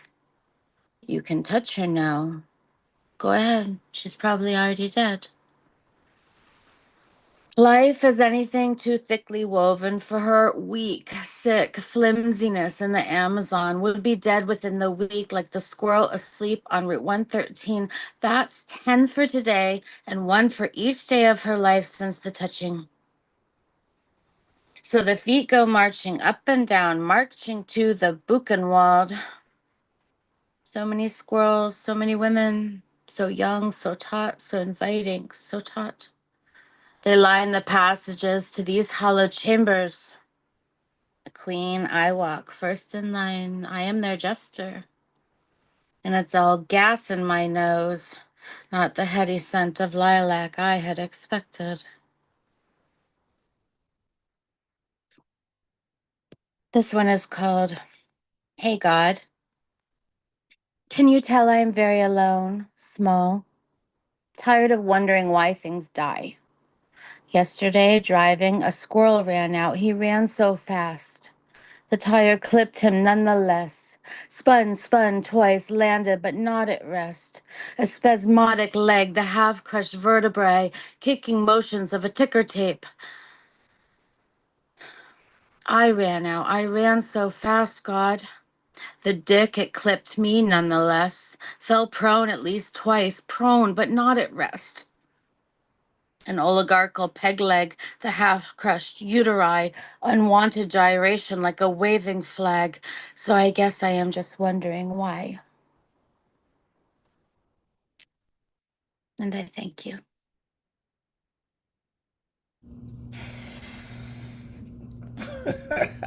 Unmute yourself. Give it up for Winter Rose. That was Winter. You're amazing. I mean, it was so beautiful, but the first one, you're amazing, and I thank you for sharing with us. Really, thank you. The path that was is beautifully become like intense. you make the path look easy. So Thank you for witnessing me, Dre. Thank you. Always. It means the world. Oh, I'm glad it touched you.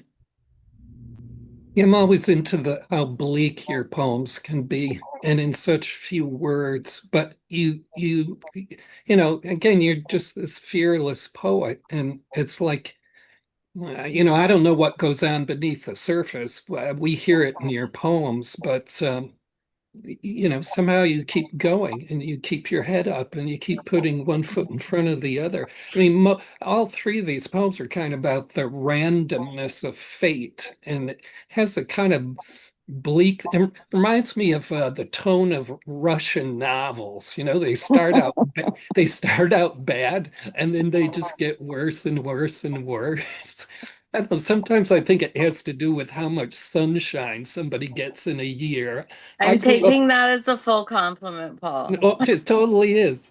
I grew up in Michigan when it used to only get 90 days of sun a year, and people literally walked around in public with their heads down because it was Right. just so gloomy all the time.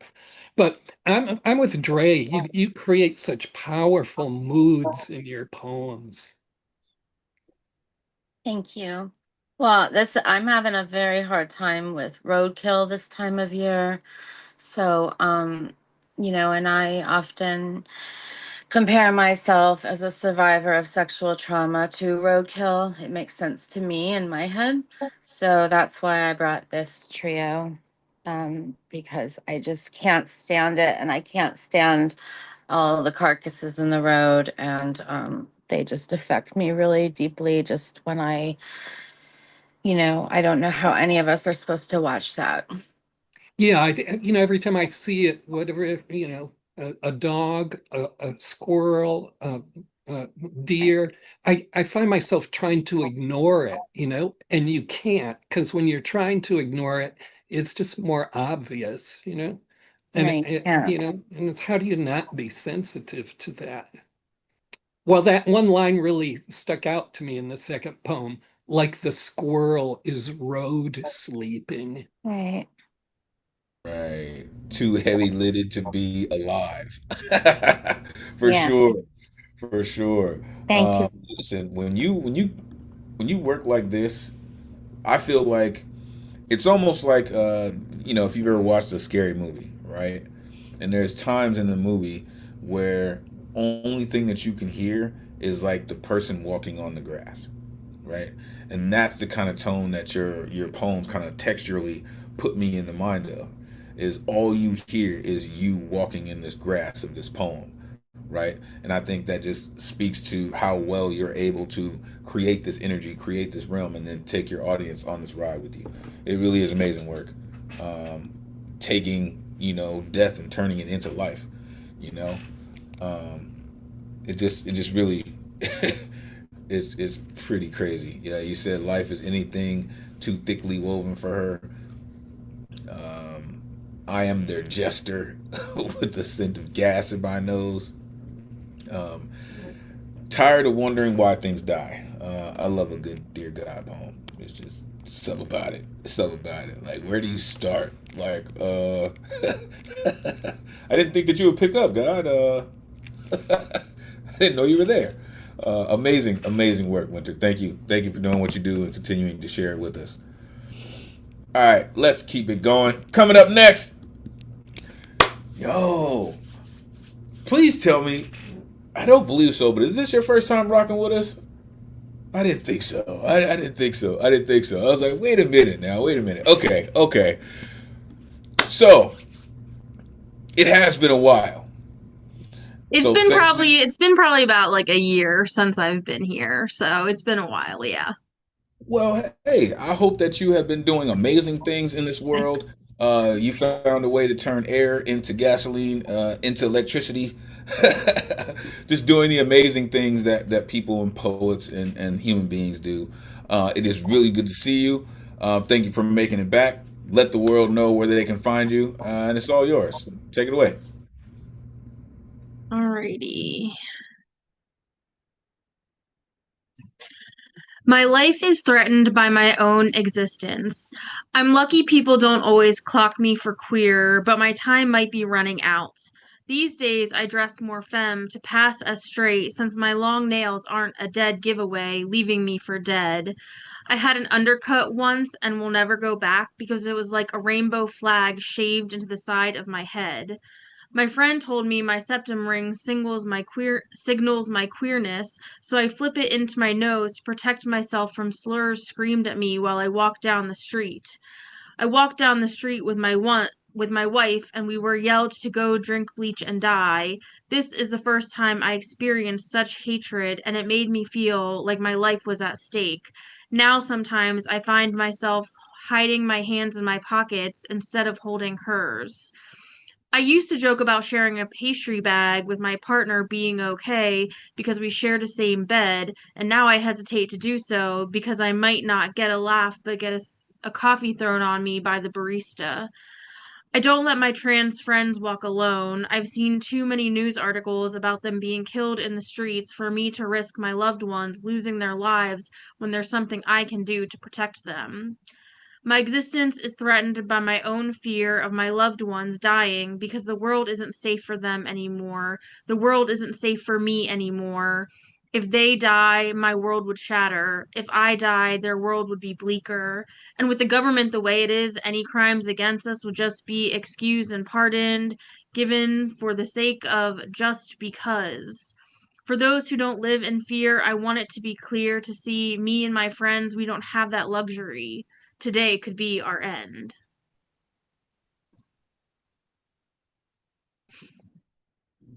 Yes, indeed.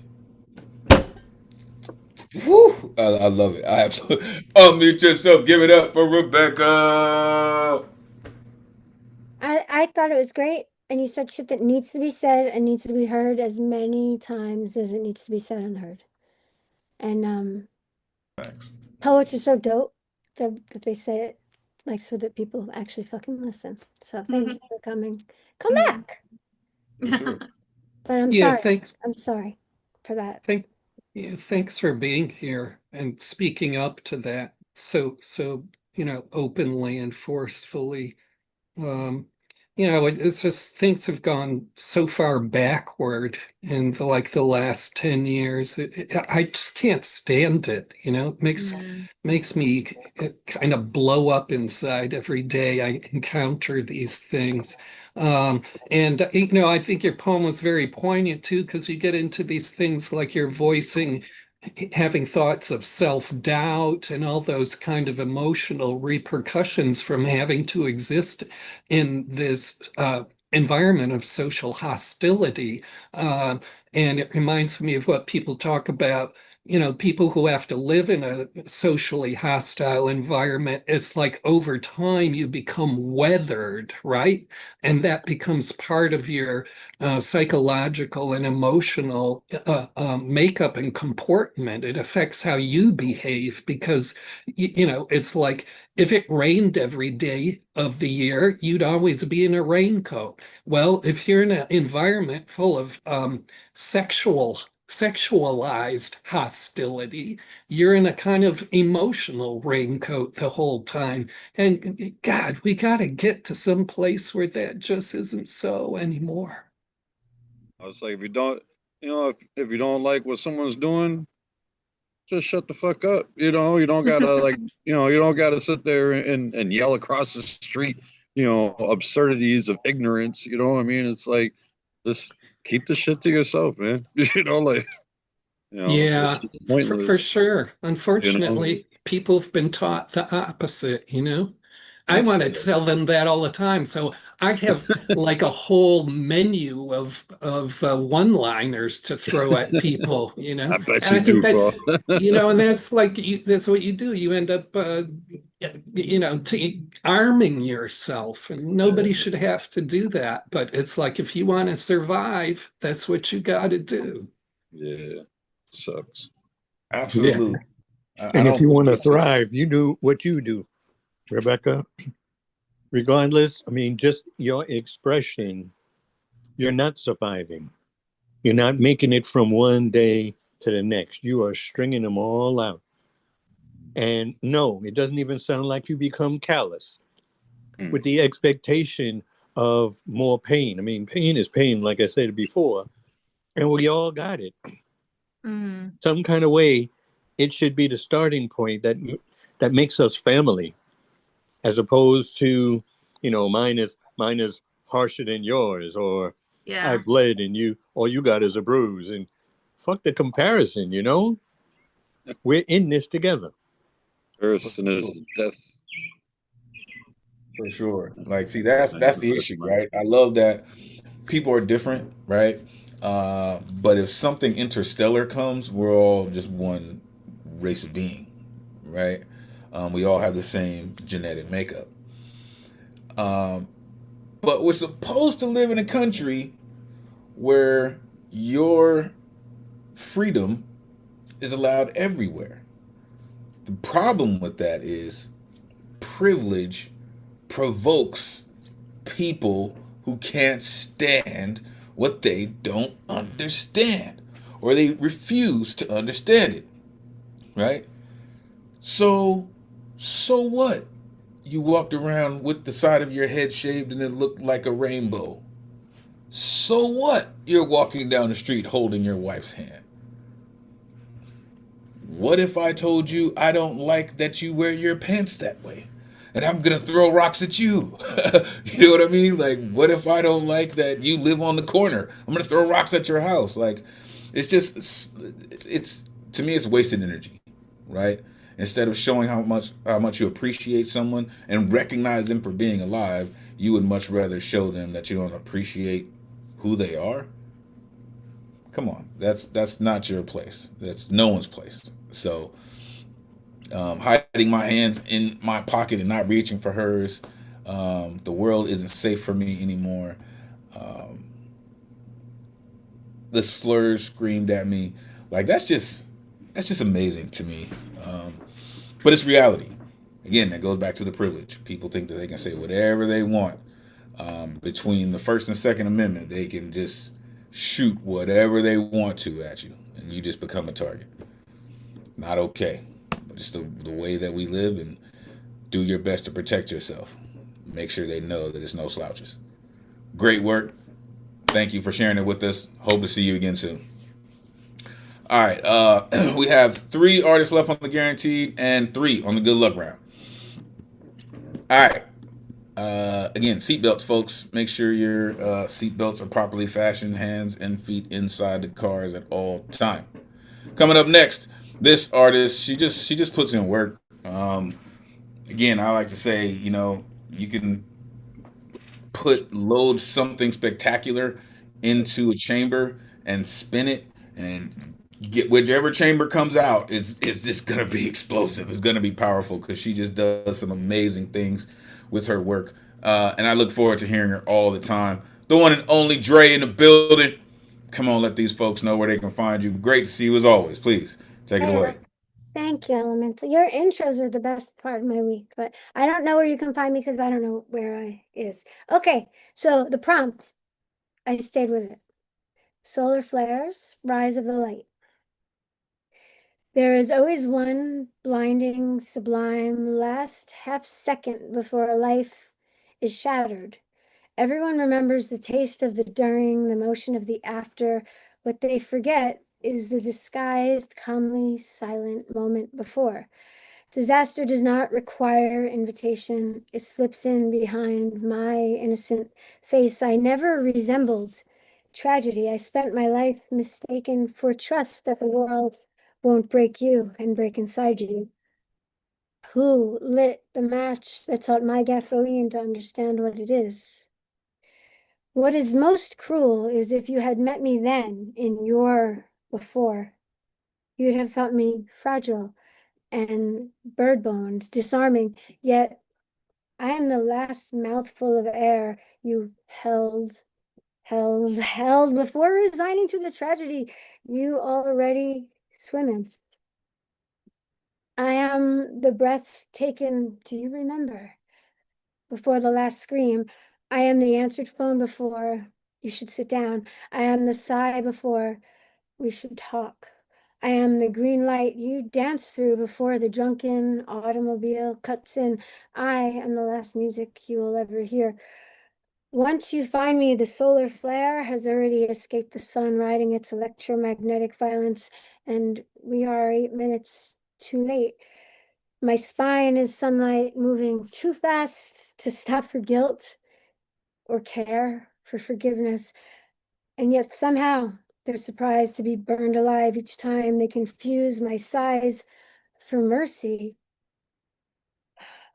I fit inside one hand along with the match. Hello. Oh my goodness. Unmute yourself. Give it up for Dre. Dre, what'd you just do there? I'm not sure. It's better that way. I I I didn't think put you my kind of like you just floored us all. Like that was wild. And it was hard to keep up. And every line was like thicker than the last line and delicate like bird bones. I mean, shit. I Oh, loved that. I loved it. Yeah, who lit the match on my gasoline to understand? I don't think this is another poem I don't think I've ever heard a theme quite like it. You know, it's a turning point poem about all these preludes to the experience that manifests from these kind of hints or signals. You're doing a poem about foreshadowing, but you kind of skip the foreshadowing because you turn it into these one-liner setups. It's just so inventive. Yeah. I love the positions that you put us in, right? To kind of really understand, where your mind was at. I am the last mouthful of air, the sigh before we should talk, right? The taste of the during. But then you had this line, soon you start talking about the solar flare, you said electromagnetic violence. Like that, I don't know. There's something about that line is it's incredible. Another one of those t-shirt things. Just really, really amazing to put your mind in those places. So thank you for doing what you do, being fearless with your writing, and willing to take chances, right? Willing to step out and say, I'm going to be exactly me, not because someone else says I shouldn't be or I should be. I'm just going to do it. And it's pretty fucking dope. So thank you for sharing it with us. All right. Coming up next, you have heard this gentleman throughout the evening. His commentary and insight are truly, truly priceless. This gentleman has been doing it for some time, and he continues to do it at a very, very high level. He is not an enigma. He is the enigma. The one and only Paul Skiff in the building. Come on, let these folks know where they can find you. Always great to see you, Jedi Master. Please, take it away. Yeah, I'm not sure people really want to find me. I have two shorter poems. I'll try to get them both in. I'm kind of following Osunyoyin's cue because I'm going to do some not very nice poems. In fact, they're just insult poems.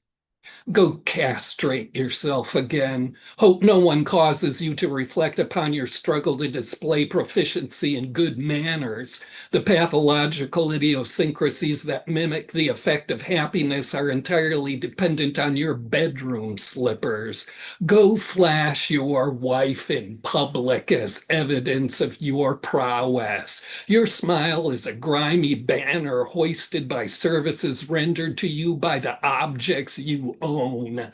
You speak in the subservient tones of wait staff. So guilty about your needs that in self-justification you throw yourself on top pictures of naked women in order to erase the blank spot on your humanity where instinct has been fired from the office of desire for being a lousy narrator. But still, the 23-foot-long worry that lives in your mind is hungry and mimics the ring of a telephone. Go ahead, answer it. You won't feel any conflict. On the other end is your ideal, the blind spot.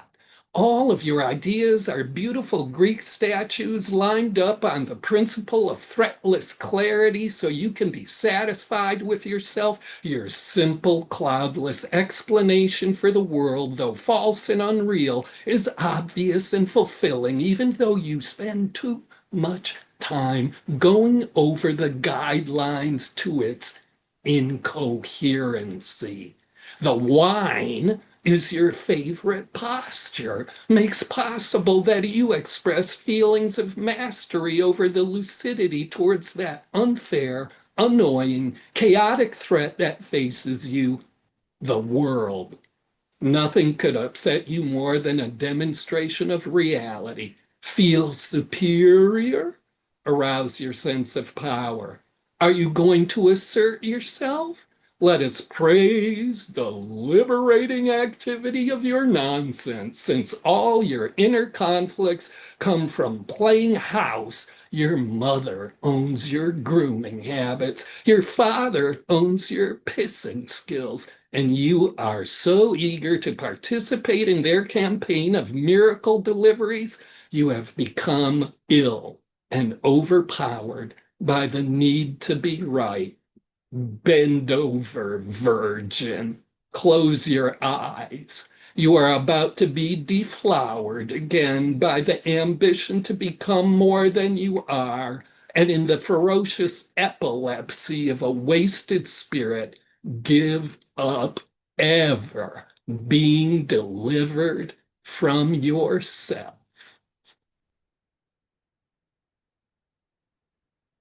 The toxic waste dump laying in your pants will be filled over with human bodies. They are available in great quantity at the present time. Then you will not have to regard your nether region as a notable site with great public stature. Swallow whom you will with the taboo real estate hankering for blisters on fleshy hand tools instinct uses to upholster the unconsciousness that bodyguards thought away from nostalgia for drowning in an artless low-grade creative aspiration to bait a door-to-door salesman of genital rhymes like "let me bake my cookie in your nookie" or "let my toad do some sculling in your furry brooch" or "my slippery surfer wants to hike in your loaf pipe." Do not elevate your rooster prowl to the retail pantheon of non-distinct hungers that are imperialist church songs sent on merchandise.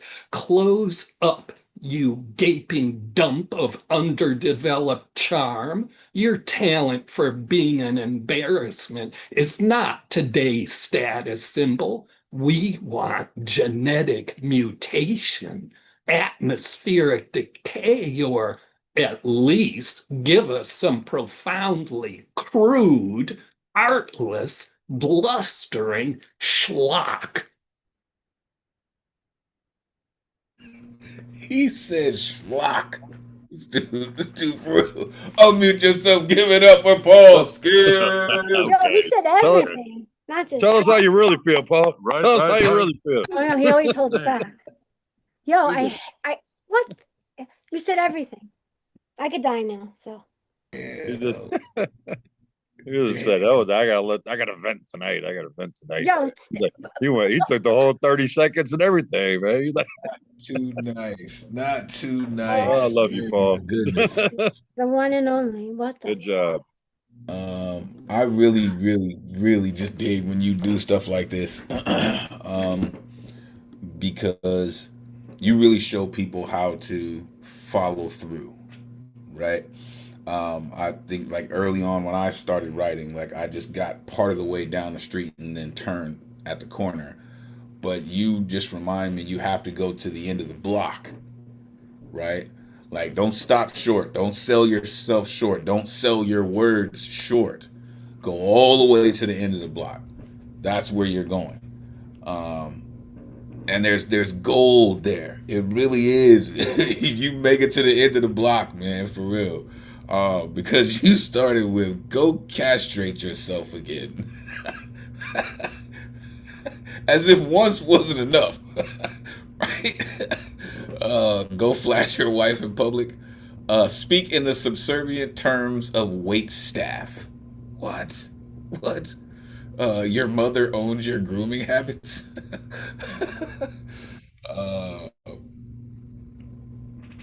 The ambition to become more than you are. The toxic waste dump in your pants. The imperialist church song. We want genetic manipulation. Like you just go all the way with it. Like nothing is off limits, and I just really appreciate that. Everything is downloadable. Everything is downloadable, and you receive it all. It's amazing work, sir. Thank you for doing what you do and continuing to share with us. All right. just prepare yourself for this cat right here. This gentleman is just all kinds of incredible. He does some amazing things with words. Nationally ranked future poet laureate of Earth and outlaw. The one and only CPMaze in the building. Come on, man. Let these folks know what it do. You know what it is. Take it away. Yeah, this is gonna be some some experimental shit. It's called Solar Flare. A lighthouse you are.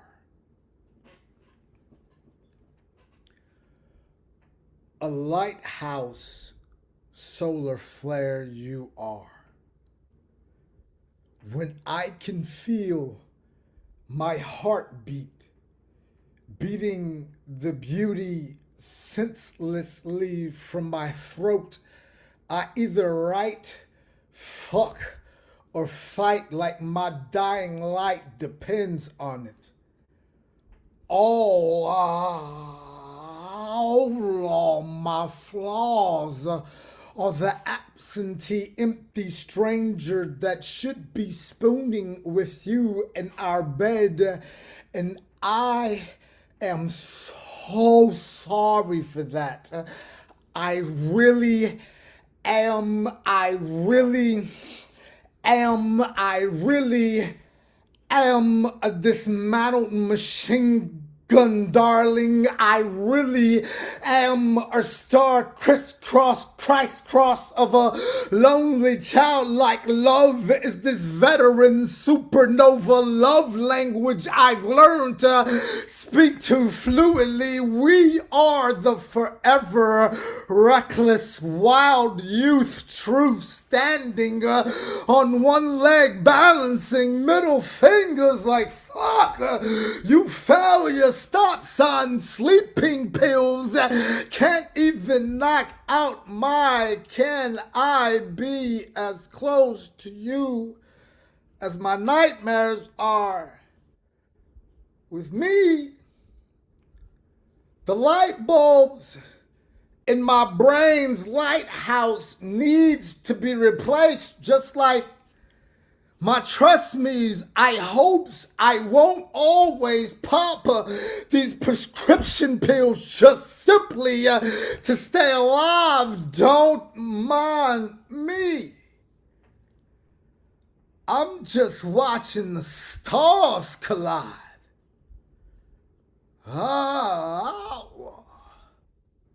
Poem. New shit. Come on with that new shit, man. Unmute yourself. Give it up for CPMaze. That whole drug. Yeah. Right. Hey, that piece with the new vocalizations sounds like what happens between thoughts.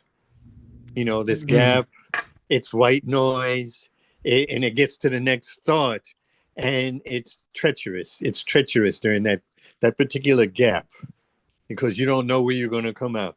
And thank you one more time, CP, for modeling brave. Thank you. And coming from you, thank you. Thank you. I wear that with a badge. Yeah, you got to do more experiments. If that was an experiment. Yeah, it's fun. I gotta forget. It's kind of I'm following what Norm was saying. Kind of, it seemed to me to be a poem about insecurities and overcoming insecurities and acknowledging. What I heard was kind of like what Norma's saying, all this kind of brinksmanship. You're confronted with these realities that are very difficult, but yet you take the next step, right? And, whatever emotion or constellation of emotions that comes out of, that's kind of your recipe for overcoming and persisting. And, this also was a poem that just doesn't have any real clear-cut black and white kind of moral or or moral to the story. And I like that too, because it just leaves us with this mood you create. And as I always say, those are some of my favorite kinds of poems, these poems that are just create these really complex moods. Most of the people here tonight have been doing that really intensely too, whether it's Principe, who gets into it in these kind of abstract ways, Dr. Z with how intense she externalizes her emotions, Norm with his kind of meditations on things. This has been another really intense edition tonight. Agreed. Yeah. It was flammable though. It was flammable. It looks good on paper. Yeah, it's good. I really dig that you're unafraid of being experimental, right? That you take those chances, that you're challenging yourself to go beyond what you know you can do, right? That's how you find a breakthrough, right? Is you don't just get complacent in what you know and where you've been and how you do it, but you're willing to step outside of that to try something, and then you find magic hanging out in a shadow. You know what I mean? So this is just another one of those, added to the rotation kind of poems. And this one is just gonna get ate up by the next one, which is gonna get ate up by the next one. It's just how things go. This is how things go. Appreciate you, folk, for real. Oh, outlaw in the building. All right. Great work, everyone. We have reached the good luck round. We have 3 artists on the good luck round. Coming up first, this gentleman, love when he comes through, love when he has his instrument. His instrumentation is second to none. His jokes, his musicality, his premises, like he's just an incredible gentleman. Love every time he comes through. The one and only Catman Bill in the building.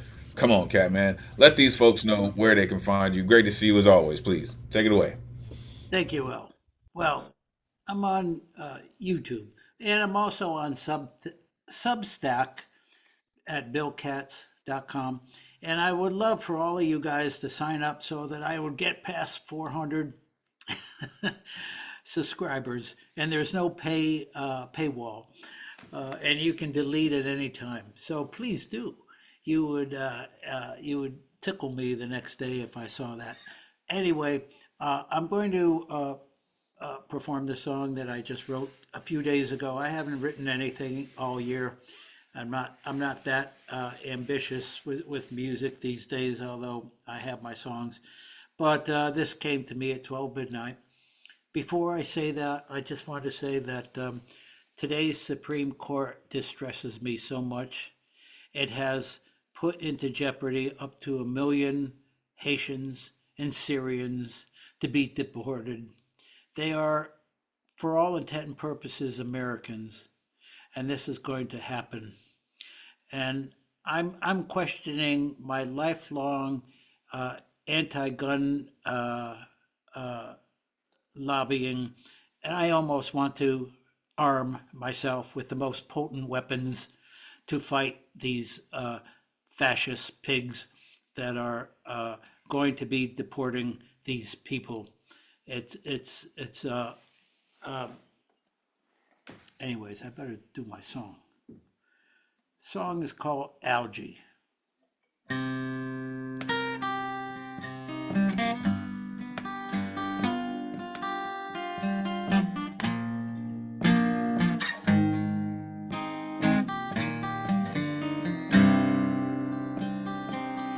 Algae. Algae. When will those green clouds disappear? Algae. Algae. Where will it lead us from here? With 16 millions in their hands and no morals in their plans. You can say we're satisfied, Algae, algae, you can't say we never tried. Algae, you're so beautiful,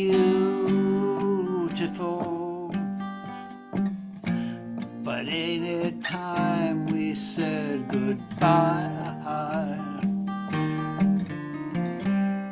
Algae,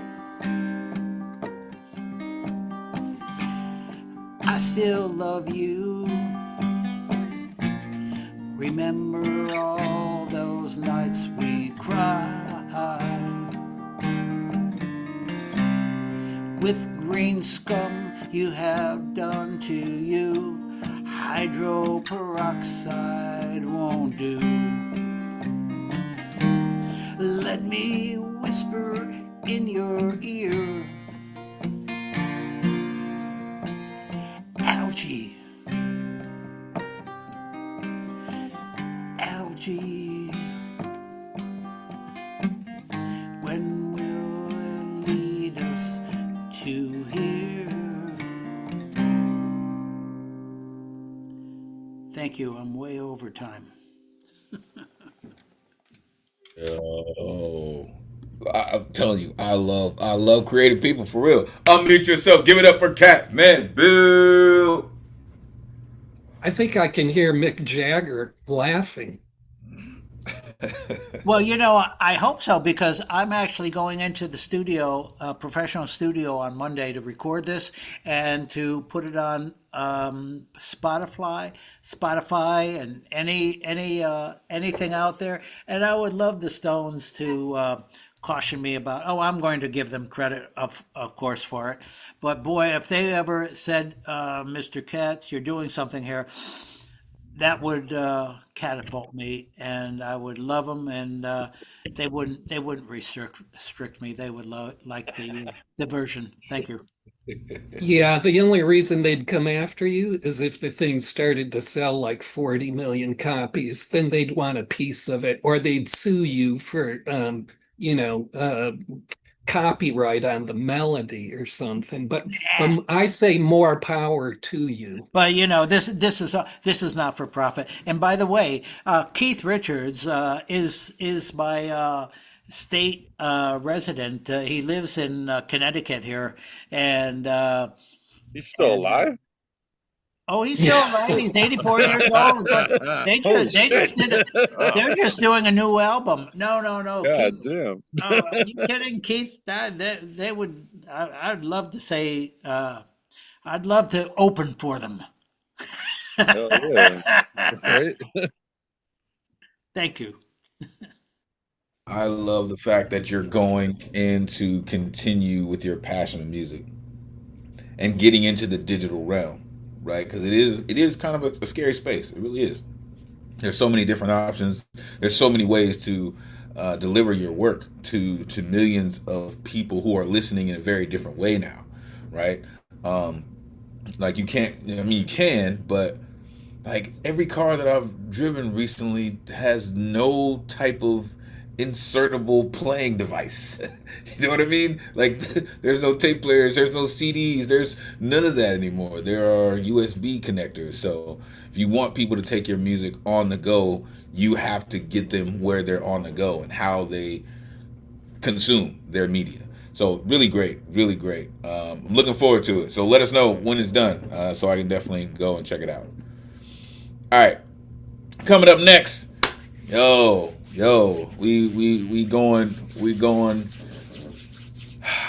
going to some cats, man, that just put in some serious work, man. Love when this cat comes through because he just speaks, just like when you are finding what poetry can do for you, it sounds like an engine cranking up the first time. And who better to tell us that than the maniac poetic mechanic in the building? Come on, man. Let these folks know where they can find you. It's great to see you, man. Please take it away. Hashtag TMPM. Hashtag the manic poetic mechanic. And I'm not sure what other ones Nspiration made for me, but I know they're out there. What's your Facebook? What's your IG? All that. Yeah. Instagram is Atlantic Poetic Mechanic. Facebook is Johnny Johnson. I'll explain that at a different time. But I'm gonna read something here, and I heard something earlier from CPMaze. We were all working, and it reminded me of something I wrote last week, and I'm gonna spit that one for you. Struggling to even have enough courage, strength. Every day there's something meant to hold me down. But fuck this life circus. I refuse to be the clown. I'm manic. Every second, every day, just on the inside, my doctors say. Manic is every thought. My mind is always distraught. These unexplainable feelings within my fucked up head because I'm manic. Docs give you drugs to come off drugs. You have to take more drugs. Addict equals manic. The tilted world of an empty soul is dark mine, but it's mine. All mine. I'm taking control. I'm taking me back from myself. I'm my own worst enemy, indeed. All the toxic people in the toxic places doing the toxic things. It's not for me anymore, but it was because it was normal to me. I'll be all fucked up, you see. This ink that bleeds out of my pen is this paper. It's peaceful. It's what's saving me. No more hiding, no more running, no more feeling. It's so damn exciting to be back, drug-free. I'm finally see and can be the real me. Bible. Woo! Oh, that's what I'm talking about, man. For real. I love poems like that. Unmute yourself. Give it up for the manic, poetic, mechanic. Woo! Oh. Well, that is just so cool to witness a poet doing that with their poems, this kind of rebirth, really. And that's just a very powerful thing to, like I always say, power of the spoken word, generative power of the spoken word. You create the reality, you speak yourself into the reality you want. Yes, sir. Yes, sir. For sure. For sure. I just really, really, really dig that you're now in a space where you can see the power of poetry unfolding, right? And it's just a beautiful thing, man. It's like every adaptation of time lapse that you've seen of some flower opening, or some when the sun comes up and all the life comes back to like this frozen tundra. But when you realize how life-saving poetry is, I've said this, I will continue to say it. No matter what you're going through, poetry can take it. And that's exactly what you're doing, is you're just giving it to poetry. And guess what? Poetry is giving you a community. It's giving you ears to listen. It's giving you people that are willing to go through things with you. And that's the important part of what poetry does, man. Amazing work.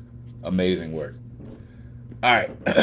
So we're going to go right back to that space and get this cat over here, man. Coming up next, this cat, man, he just works. Like, he just works, man. Like CPMaze talks about being 10 toes down. Like, this cat right here, man, he is 10 toes down, man. I like to call him the captain of the street team. The one and only Nspiration in the building. Representing poet all over the place. Come on, man. Let these folks know where they can find you. It is great to see you as always. Please, take it away. So we over at Facebook, TikTok, Nspiration, just like it is on here. Instagram, Nspiration 1899. That's IN.SPIRATION 1899. I'm gonna get right to it though. New shit. Not even a name for it. So, notes in my pad, notes in my app, notes in my mind, monkey on my back, weight on my shoulders, mud on my boots, catalyst my feet, dirt on my hands, frostbite, stains on my heart, snaps, crackles, pops in my soul. 48 years, 4 months, and 24 days ago, they vinyled my soul. These notes, these words escape my control. Screams aloud, Mom! I never even asked. Was it the doc or my dad who cut me loose in my umbilical cord? Fuck it. Born on a hump day, the first day of Black History Month. And Black History Month was only 2 years older than me. Yeah, I was a disco baby, a punk kid, destined to be G. I guess that's why it was meant for I to be staying alive. Yeah. Decades later, not even suicide could coincide with my meaning for life. I wasn't a blondie. I was a ginger. Goddamn lights. I was a ginger. Shit. I was I was a ginger. I had the spark of a buzzcock. Even after the Sex Pistols decided to break up, give me a Muppet Show and Threes for Company, Charlie's Angels, Take Me to the Love Boat. 6 months after my birth, I had a close encounter. Maybe it was that of the third kind, an epileptic episode from that of a subconscious mind of an alien poet, waging wars against stars in search of a new hope. Stars, wars, a new hope. And I didn't even know it. 1978 was a good year. Maybe my parents were riding on good years. Hopefully, they had a few good years before they divorced when I was 9 years old. And witnessing that swim to the divorce court of the mind, controlling my mind, my control was out of my hands like that of a mime, pressed against time, looking to the sky, screaming, God, why? Why? I was crying inside, screaming and laughing outside. Anger, anxiety, bipolarism, birth all inside. That of this epileptic mind. Quiet, and confused. With bursts of tantrums. Elvin and the Chipmunks, the Slick Rick with the rhymes, an Indian girl, Mona Lisa, nothing but a teenage love. This was all just the start of a children's story that birthed from the year 1978. But I'm motivation, determination, and inspiration. And it's always white, brown, black, unite. And I'm forever inspiration. Yes, sir. Yes, sir. Oh, talk that 78 shit then. Unmute yourself. Give it up for inspiration. Yeah. Well, it's kind of I don't know what to call it. I mean, it's it's kind of a nostalgia, but not an easy nostalgia to take, a troubled nostalgia. There's something I'm picking up on here too. I kind of really got into your delivery more, but I think it's because you're in an outdoor space. Because when you're doing that delivery in an enclosed room, I think it gets a little too pressured sometimes. And, that's just my take on it. But you're in this outdoor space where all that energy gets absorbed more sonically. And I don't know, it's a different sonic experience that somehow I'm going with easier. But I appreciate the trip, of the poem, all these things that shaped you, the trials that shaped you. And don't get me wrong on this. I hear a kind of I want to say a kind of feminine vibe underneath it, in the sense of how free and open and impassioned you get. You're not a guy who's afraid of his emotions in this poem. Well, that's I think that's a good observation. I think that has to do with the strength, and the independence of my mother, who was she one, she was married to a Marine who birthed, and then she was in the trucking industry for 50 years through women's rights movements, and has a very tough skin basically, and she taught me a lot, still teaches me a lot to this day. So yeah, I probably You're probably right. It comes from, I get a lot of inspiration from my mother as well as my father, but my mother was more and is still more in my life than my father is. Not saying that my father's absent, but he's just distant.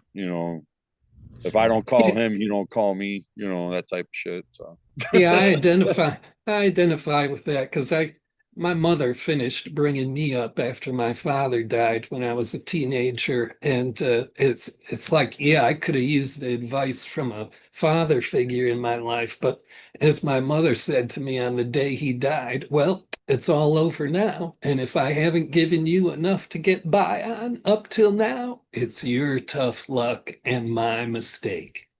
yeah, Dad gave me he gave me some great advice. That I live by. In fact, my number 2 rule is his. I just expanded onto it, and that was, if you don't like something, change it or shut the fuck up and deal with it. I just added, to that rule, saying, because otherwise your voice don't mean shit. So, but he's taught me a lot of different things. It's just he's a Marine. He's distant in mind, distant in emotions, and I was the youngest, but I also challenged him the most. So Tim and I just went and visited him the other day. And how we talk was like, hey, fucker, what you doing? That's how we talk to each other. So it's, but yeah. I Great love those observation, Paul. As always, great observation. I love position kind of poems, right? Where you're just kind of taking this stance and just saying, okay, here is where I exist. Let me tell you what I see, right? And it's just beautiful, man. As soon as you start coming out with some of that shit, I'm like, oh, okay, let's see how far he's gonna go with these children's story, right? The LL reference, I was like, okay, you know what he's doing. He bringing them out. The Goodyear, driving on Goodyear, yeah, it was a disco baby for real, man. Like it was still going popping. Destined to be a G. That's just real shit right there, right? That's just real shit. So thank you for this. Thank you for taking the time to really go into this, right? And not just leave it at surface level, you know what I mean? Just like, oh, I was born, I'm the greatest, you know what I mean? But, let me tell you about what the year gave me, and it still fuels me. So that's really, really dope, man. Appreciate you for coming through and putting in that work. All right. So we're going to end the night with this gentleman. He just works, man. Like, we were at his spot last week, and I believe we have to go back this week. He runs an incredible space that has some incredible artists, and I still don't know. This cat be in them streets, man, because I still don't know how he be coming up with these folks, man. But he be getting some heavyweights to come through, man. Mr. Snapping to a Slam Jam himself, the one and only Dre Reyes in the building. Come on, man. Let these folks know where they can find you. Great to see you as always. Please, take it away. Well, thank you for holding space. Thank you for having us all here. As always, Elemental. Hello, Neo fam. As you may know, I host a couple spaces. Tomorrow night we'll be doing Trauma Dump open mics. Well, mainly hosted by C. Santos, but I come and support. 8 p.m. tomorrow, room opens. Everything you need to know is on that flyer. And this Saturday and every Saturday, we've got the Slam Jam. And this Saturday, we got Medusa Was Black as our special guest coach. So, come on by. With that said, let's figure out what we're going to do for poetry, because I'm feeling a little different. Let's see here. I want to give an older poem and a slightly newer twist. If I could find it first. Yeah, my bad. But yeah. Apologies to my neighbors, because, well, this is going to have a little bit of a voice to it. So I remember I wrote this poem back in 2012, and I was just kind of having fun with the concept of how the act of trying to make a Nintendo cartridge work. It was like almost performing S&M. So here's NES S&M in the voice of Gilbert Gottfried. This cougar of a Nintendo Entertainment System hungers for something inside her. She wants something with the right game, something that clicks, something that fits just right. The gamer, the Nintendo's longtime partner, whips out a copy of Master Blaster and feels her insides raw. The gamer pressed on Nintendo's clitoris the power button. That's her turn on in an attempt to get things rolling. First attempt failed. Time for a little foreplay. A quick little blow job. A couple of spanks. Slide that bad boy back in. Second attempt failed. All right, it's time to play a little dirty, which is ironic because we're trying to clean. Time to call forth the tiny double-sized dildos dipped in rubbing alcohol. Into the trenches you go, but just a Q-tip. Sticking it inside the cartridges, cleaning off the dust inside. This trick is a fail-safe. The third time's a charm. Master Blaster is inside her, impregnating the TV with nostalgia. Thank you. Yo, that was freaking money, man. Unmute yourself. Give it up for Dre Reyes. This is so cool. I never get it, but I love it anyway. I think there's just references I'm just not cool enough to understand, but it's still really good. I was trying to figure out the actor that you sounded like. Oh, Gilbert Gottfried, you said. What is it? Ah, yeah. Okay, I didn't catch the. He's too young. Hey, I know who Gilbert is. Oh, thanks, y'all. I'm talking about Dre. Oh. Oh, I grew up watching Aladdin. Like, I know Iago's voice. Yeah, I know that motherfucker. Yeah, but you really know Nirvana because I see that. Nirvana? Yes. All right, we'll talk after this. We'll see. Okay. Okay. What was? I want to hear you do a poem about the wrestling match on the White House lawn, because I know you have some. That UFC shit? I don't know, God. You know, my ignorant ass dad actually thinks Michelle is a dude. My dad's a Republican. My mom's hardcore Democrat. My dad's a hardcore Republican. I couldn't believe he said that shit. I'm like, I couldn't even entertain an answer. No. Like, how could you? I mean, that's basically like Crips and Bloods living in the same house, man. Right. Exact same thing. Insane in the membrane. Moderation. Insane in the brain. Great job, Dre. Yeah. Awesome. Thank you. This is one of those poems, man. If you know, you know, right? If you came up with this, then you know exactly what he was talking about. The way that you spun it, though, was pretty slick, right? My friends and I spent plenty of times doing exactly what he's saying, exactly what he's saying, just to play like the first video game, right? Not the first, but, you know, it was one of the first video game consoles. The cartridges were like this big, and they were gray, and you had to, it was finagle them and all this, and it was a lot to it. So what he was explaining is right on the money.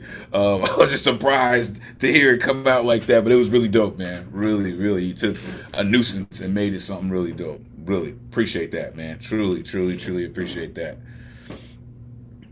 All right, so unless Soul wants to get down, we getting out of here. If Soul wants to get down, I will make space for her. No pressure at all, Soul. Like, she got her mouth open like, oh shit. But if you want to get down, so we'll definitely make space for you. All right. See, this is what I poets couldn't do. unmute myself. I'm sorry. It's all good. It's all good. Folks, we'll be closing the night with Soul. This artist, she just hardcore, man. Concrete Generation, just anytime you hear those two words together, you could just basically prepare your brain for just some amazing things to happen. So hope that seatbelt is still buckled, hands and feet still inside the cars at all time. Great to see you, Soul. Please let these Good folks to know where see they can find you. you. Take it away. I'm not too big on social media, so I'm not gonna give no handles because yeah, that part. This is a rough draft. So bear with me with this, but I would love opinions if you guys feel fit to do so. Okay, here we go. Depression is too much of I don't have the desire, and way too much of I physically am unable to. You mix that with the anxiety of if my bipolar flip is going to let me survive this one, wondering if the meds are working, if my good days were a fluke, or if I made it all up. You know, sometimes I wish I could turn my brain off, not like off like forever, just off from all the thoughts swirling in my head. But I write the best in this space, in the chaotic void of the silence. Like when I awake from sleeping and think, I should probably write that down. And I know I won't. And that makes me cry because I don't have enough can do it. And I know as soon as I muster up enough, my memory will betray me and that will piss me off. Now, I don't even remember the beginning of this poem. The beginning, right? Depression is doing something small and being exhausted, like breathing or thinking or writing or just wanting to be alone in your room, but also not wanting to be alone in your room. Depression is a sick joke no one laughs at until you're manic. I got one. What do you say to the girl who stared at the ceiling fan for 3 hours? Got a lot hanging over your head, don't you? I don't know when my depression is big enough to be spoken on stage and scored or small enough to be ignored, but my family is good at that, ignoring and keeping score. I count the calendar days of how long it's been since I've been outside. Moving from my bed to the couch was a victory today. Can you say good morning at 6 p.m.? How long do you mourn being alive? Depression is a dangerously wild highway of consciousness, and I am begging Jesus to take the wheel, bargaining if he will take control and keep me on the road if I close my eyes. Will he consider that suicide or submission? I don't want to die. I just don't know how to live like this. And more often than not, a cry for help doesn't actually sound like help me. Sometimes it sounds like a poem shared among strangers, hoping someone will hear you. Boom. Come on. Unmute yourself. Give it up for Soul. That was amazing. That Yeah. was so good. So good. Yeah, because you understand yourself so well, you knew this was the place you could come and do that. That was, thank you for that. Holy shit. I don't know if anyone, I know I needed it. And thank you. Word. Really wonderful, many things going on there. It's a poem about a poem, but the way you kind of deconstructed, depression. There's so many things in there identified with that part about not going outside. I I used to only go outside my apartment maybe once or twice a month, and that was just to go to the supermarket and buy food. And even then, I felt good because I never really had to say anything to anybody, right? You just put your stuff on the counter and look at how much it costs and pay them, and you get out of there. I used to like a day if I had to go on the train. The only thing I had to do was hold two fingers up to the token booth guy. So he knew I needed two tokens. This was back when the train took tokens. But it's just, please come back here and share more of what you do. This is definitely the place for you. And you probably can't tell just by looking at people's boxes here, but there's a pretty high proportion of people here who are, what's come to be called neurodiverse. And they're some of the most astute, emotionally intelligent, and well-balanced people I've ever come across. And it's really important for the people here too, because we all learn from each other, right? And we all feel we all get insights about how to put the next foot forward all the time. Yeah, Right. that Paul, that's with so that. true. Because I mean, I used to buy diapers. Like, thank God for I wouldn't, because I did not want to leave the bed to go to the bathroom. That was that task was, like you said, impossible, huge. I just I think it's just vulnerability and your fearlessness. It's amazing. Thank you for that.